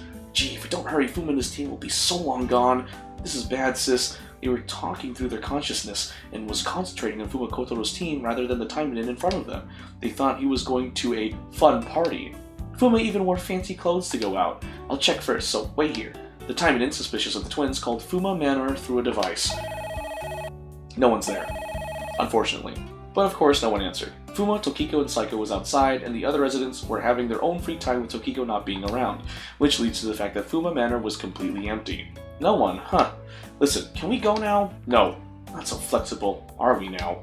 The twins showed impatience like kids they were, and their eye thin. I guess this was bad from the start, sis. You give up so fast. Well, I guess you're right. So you were lying. What were you thinking? I don't have such skills in explaining, so I'll just knock you out. What? Yeah, let's knock her out before we lose them. Well, what? You two are in serious trouble now. Come on, Sophie, let's get her. Aye, aye, sir. Wait, I need to call for reinforcements. Bro, the twins were just like, I don't want to spend time explaining it, so I shall knock you out so I can do the stuff I want to do. That's so funny. Koko desu. Here? Is that what you're saying, Lapius? Oh guys, there's a demon bear. I'm so glad that there's an enemy in this game called a demon bear. Or a ninja bear. There's a ninja bear. I like how they're denoted by the scarf. And Earth Taimanin. We should have done this from the start, sis. Fuma would be mad at us for doing so, but it's his fault going to a fun party without us. That's right. At the bottom of their feet were the Taimanin that was holding them up earlier, and the reinforcements she called. They were breathing, just passed out. Although it was a surprise attack, they easily took down trained Taimanins. Their potential abilities were scary, dangerous even. Anyways, let's hide them. Sophie picked up a few and moved them where people couldn't see them on the road. She dug a hole in there with her bare hand as fast as the wind. Then she planted those Taimanins with only their heads revealed. Oh, come on. Killing them would make more trouble. Good work, Sophie. You remembered well. After planting all of the Taimanins on the ground, Yuffie and Sophie chased after Fuma's presence. As more time had passed, the taxi went by with a bright light. Oh, taxi! Yuffie stopped the taxi by raising her hand and hopped in with Yuffie. A Midahara, please? A Midahara? No way. My life is going to be at risk there. then only to the entrance. Here, take the cash. No, it's really scary to go even near that place, said he, but the wallet Yuffie was holding was thick with cash and cards. Take whatever you need. Yuffie didn't care about money, she didn't know how the prices are, as well as how much one would need to go to Amidahara. It literally meant take whatever you need to take us there. But the driver thought of it as the cost of his life because it was dangerous. This much? Whatever you need. Where did you get all this money? We'll get scolded for taking the taxi for free, so we should pay. I borrowed this wallet from the Taimanin earlier. Oh, that Taimanin just lost all his money. Their money, I don't know, maybe it's the field one. Yuffie said so without even a hint of guilt, and as the driver returned the wallet after taking a lot of cash, she threw it out the window. She didn't exactly pinpoint the landing spot, but it should have landed somewhere near the planted Taimanins. Probably. Then, I'll drop you off at the entrance, okay? Let's go! With Sophie shouting, the taxi drove off. Come to think of it, how do you know where the party is being held? I saw it in the letter Fuma was reading. I have good eyesight. Go big sis!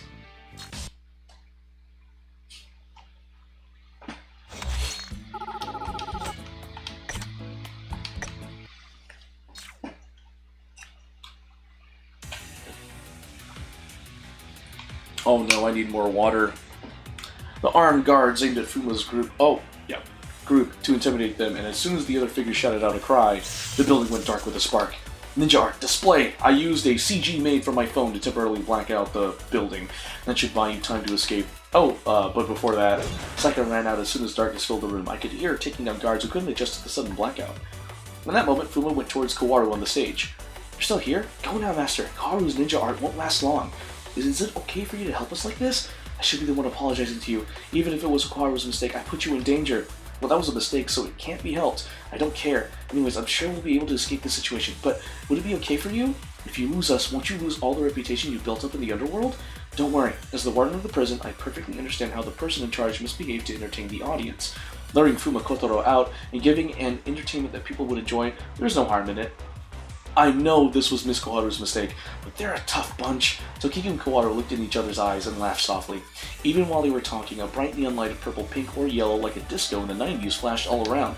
The armed guards were having trouble adjusting to the bright light once more, and everyone in the ballroom. Huh, Kaharu's at it again. I'm sorry, I'm in your debt. Next time I'll pay it back. We'll see you around. I'll wait for that moment, Master. Sincerely. I couldn't hear her last words, but I couldn't ask her again. It was time I took Tokiko and the others out of the ballroom. Saika, playtime's over. Let's run. Yes, sir. With those at his last order, Fumo's group ran out towards the hallway. There was no one there since no other reinforcements had arrived yet. They got out. Go after them. There are only 3 targets. Don't lose them. Dang it, where's my backup? Is this thing working? Kaharu will be supporting you 3 from here. You? How did you tap into our comms? It was a piece of cake, you know. How about using a better and more secure communication line? Well, we are using the safest one in Gosha. For real? I mean, I've been thinking about this for a long time, but this is too simple and dangerous. Cut the small talk, what do you want us to do? Right. I'll guide you to the exit, so follow my navigation. Talking like that to Saika, she doesn't know what she's up against. Copy that. If I let you 3 go too easily, it might affect Kawaru, so just a heads up. I'm going to lead you through a dangerous route. No problem, not with Tokiko and Saika around. Yes, Master. Leave us to it. Whoa, dangerous ladies.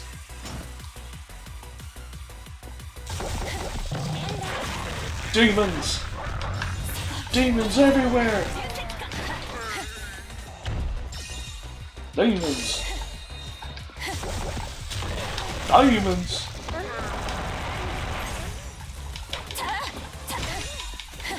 Okay.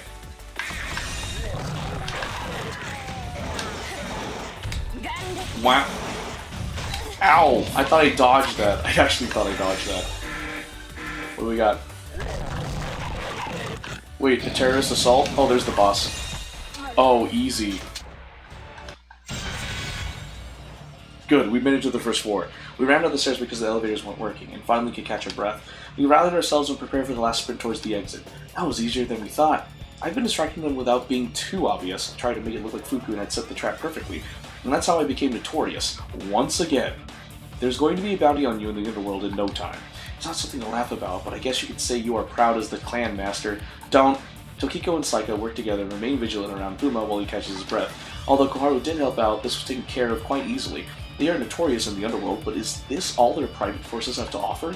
Miss Kawaru's appearance was unexpected, and we were to escort with as little men as possible with barely any preparation.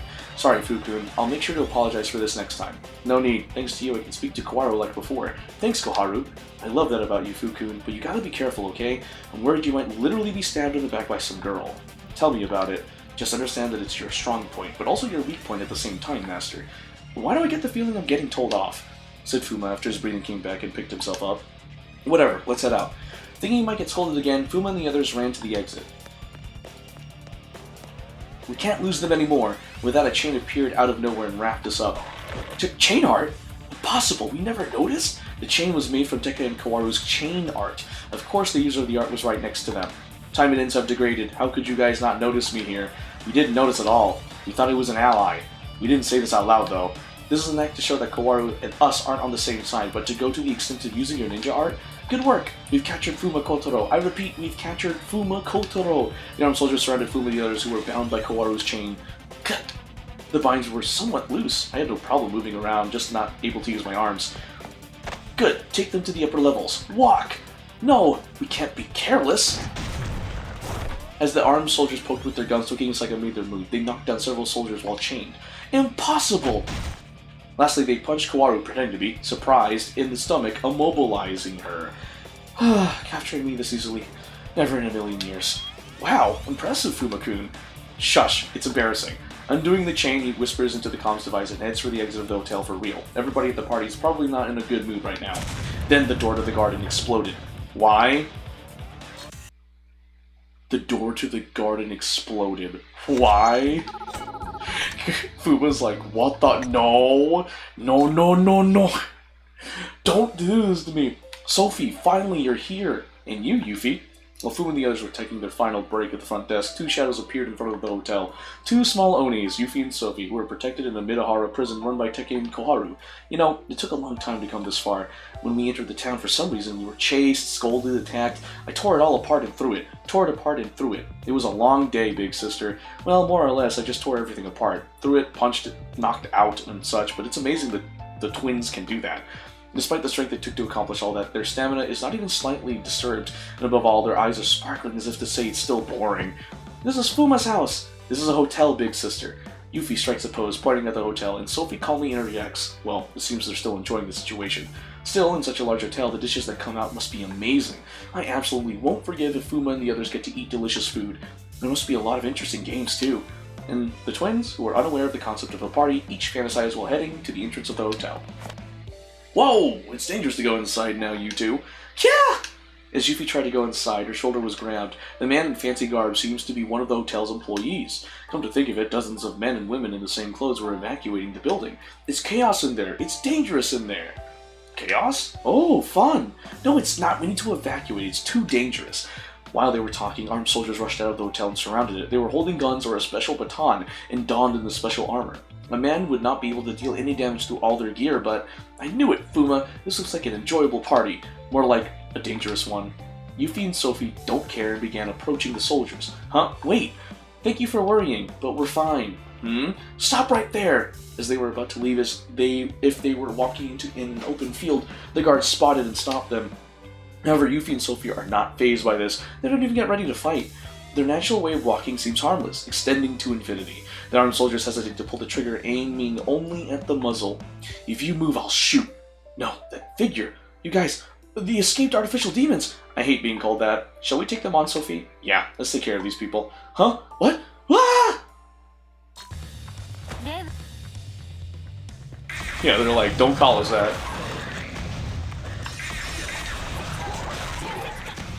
I like how I still have the hammer Taimanin supported. Whoop! Immune.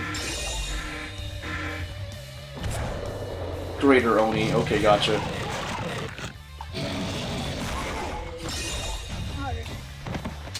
Easy. Easy.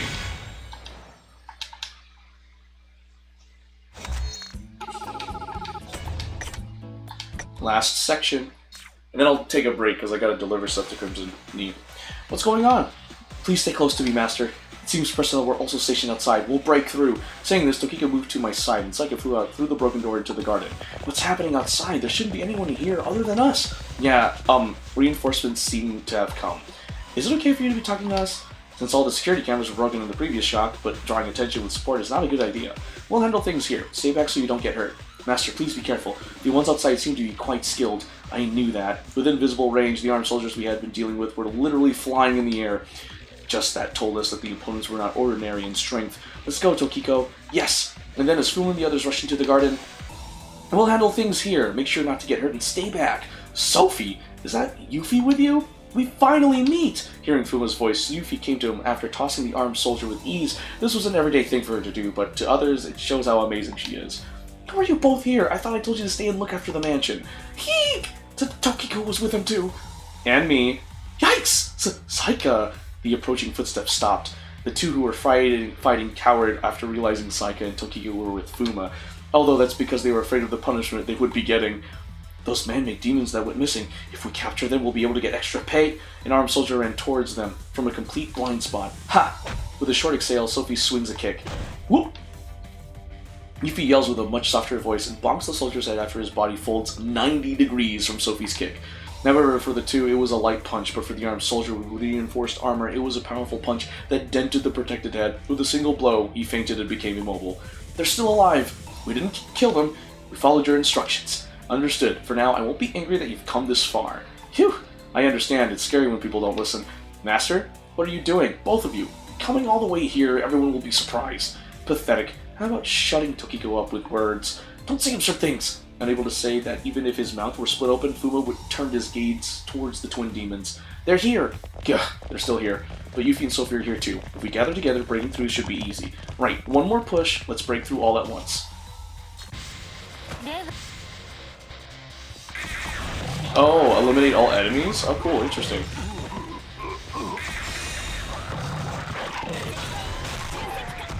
Done.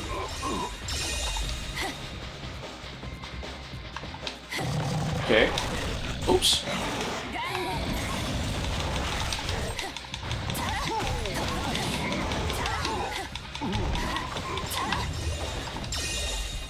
Okay, there's an opening. Let's go. Eh? We're leaving already? I didn't play enough. We're not here to play. What are you guys on about?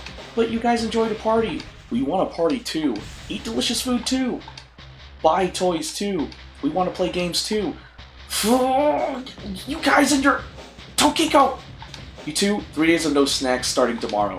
What a simple life they live, just needing to think about snacks. If you help us escape, I'll let you have a cup noodle with dinner.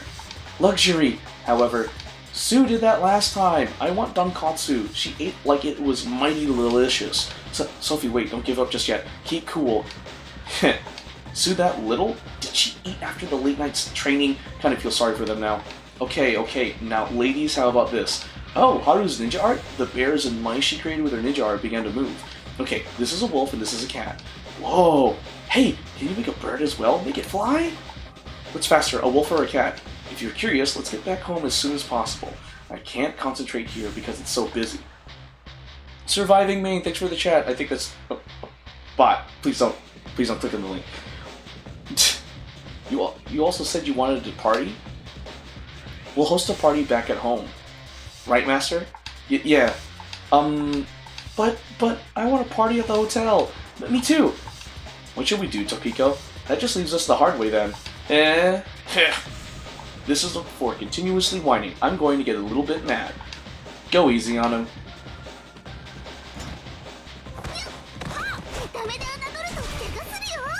Ayo! It's the twins! Yay! Done.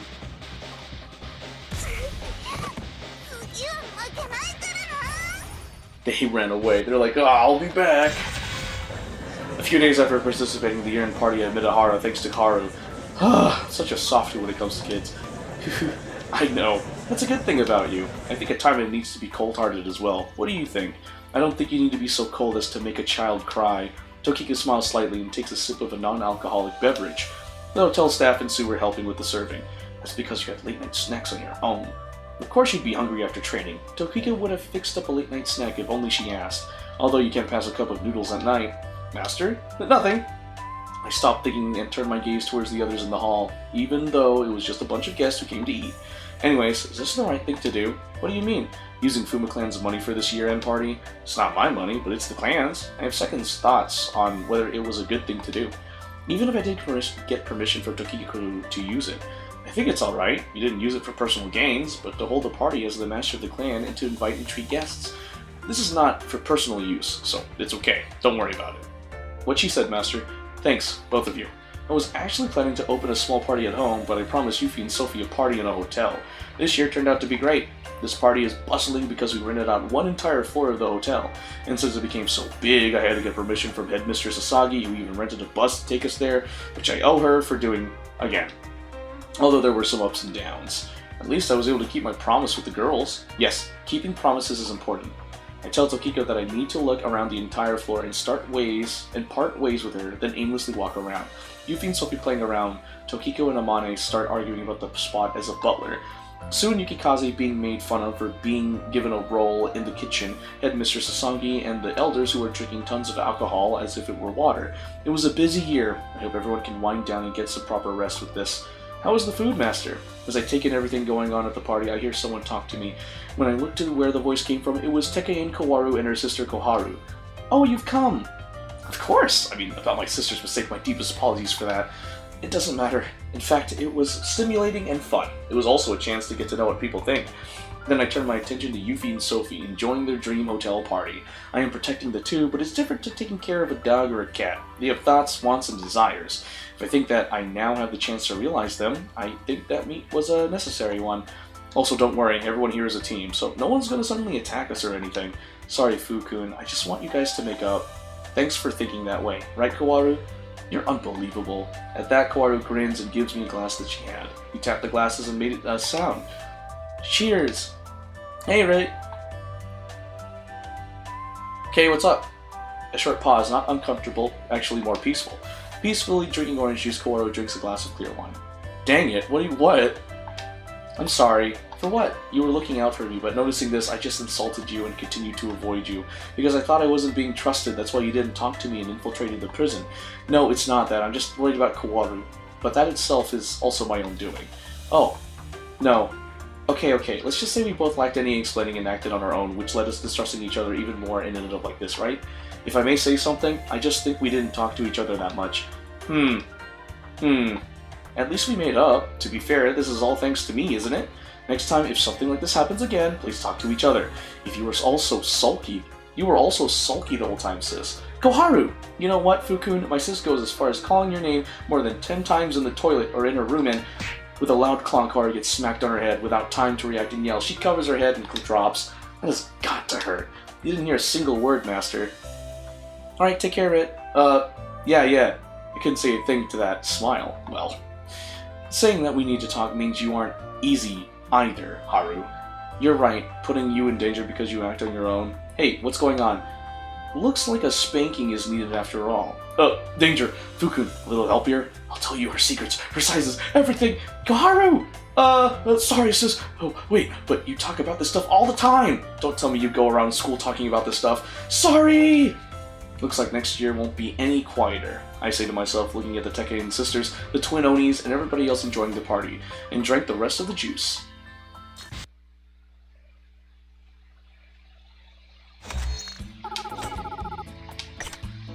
Alright. I want to say I did it, right? That was it?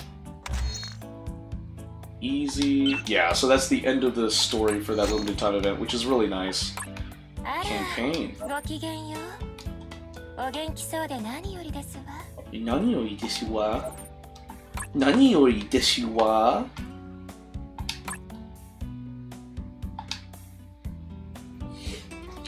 Okay. Ooh.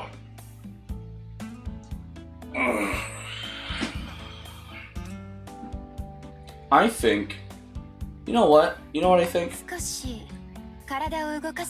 You know what I think? I think that's a good stopping point for the stream. I was thinking of just like going to drop off stuff at Crimson Knee's place and then like continuing stream, but I think I need a rest. I am horribly exhausted. And I think I need rest. So after I deliver this up to Crimson, I'm going to take a nice nap. And just take some time for myself. So, yeah. Sorry, I was planning to play some Genshin Impact today. But I have made the executive decision on my part to, like, take care of myself. So, I will end the stream now. And sorry that you guys aren't gonna see any Genshin Impact playing. Kind of just made the executive decision to just be like, yeah, I need rest. Alright, and with that being said, guys, thank you so much for watching. Please consider donating to my friend's GoFundMe here. Type the link into URL, or go to my Twitch channel, twitch.tv/GeForceFilipino, to help her defend her daughter from her ex-husband who has harmed the daughter. If you want to learn more, I'm glad you asked. We can show you what's going on. Yeah. Alright, so if you go to my Twitch channel in my About section, scroll through my panels until you find the one titled Taylor's GoFundMe. Clicking on the image in the panel redirects you to her GoFundMe, titled Help Keep Her Safe, Support Legal Fees. My friend Taylor is currently in custody battle with a man who is abusive and who is absent from her life for over 2 years. She wants to keep her little girl in the safest stable environment she has been in. She has the attorney to represent her, but she has to replenish her retainer to keep her representation as the case is complicated. Any help would really be appreciated. So, if you can donate to help my friend Taylor protect her daughter from her ex-husband, that'd be greatly appreciated. Any amount helps. If you can't donate, please spread the word, and if you can or don't want to, hey, thanks for listening. Special shout out to our anonymous donators, Teresa Sanchez, and Eastwind, and Sharon Sosa for donating to the cause. Your contribution is greatly appreciated.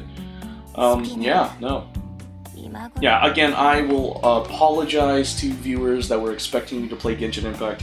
I literally am really exhausted, and, like, I did tell Crimson Knee that when Crimson Knee got home, I would deliver this stuff, and I was like, man, I feel really exhausted.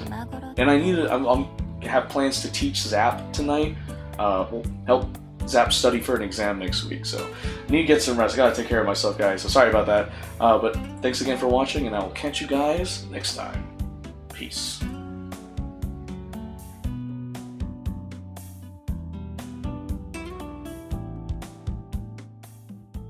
少し体を動かすとしましょうか。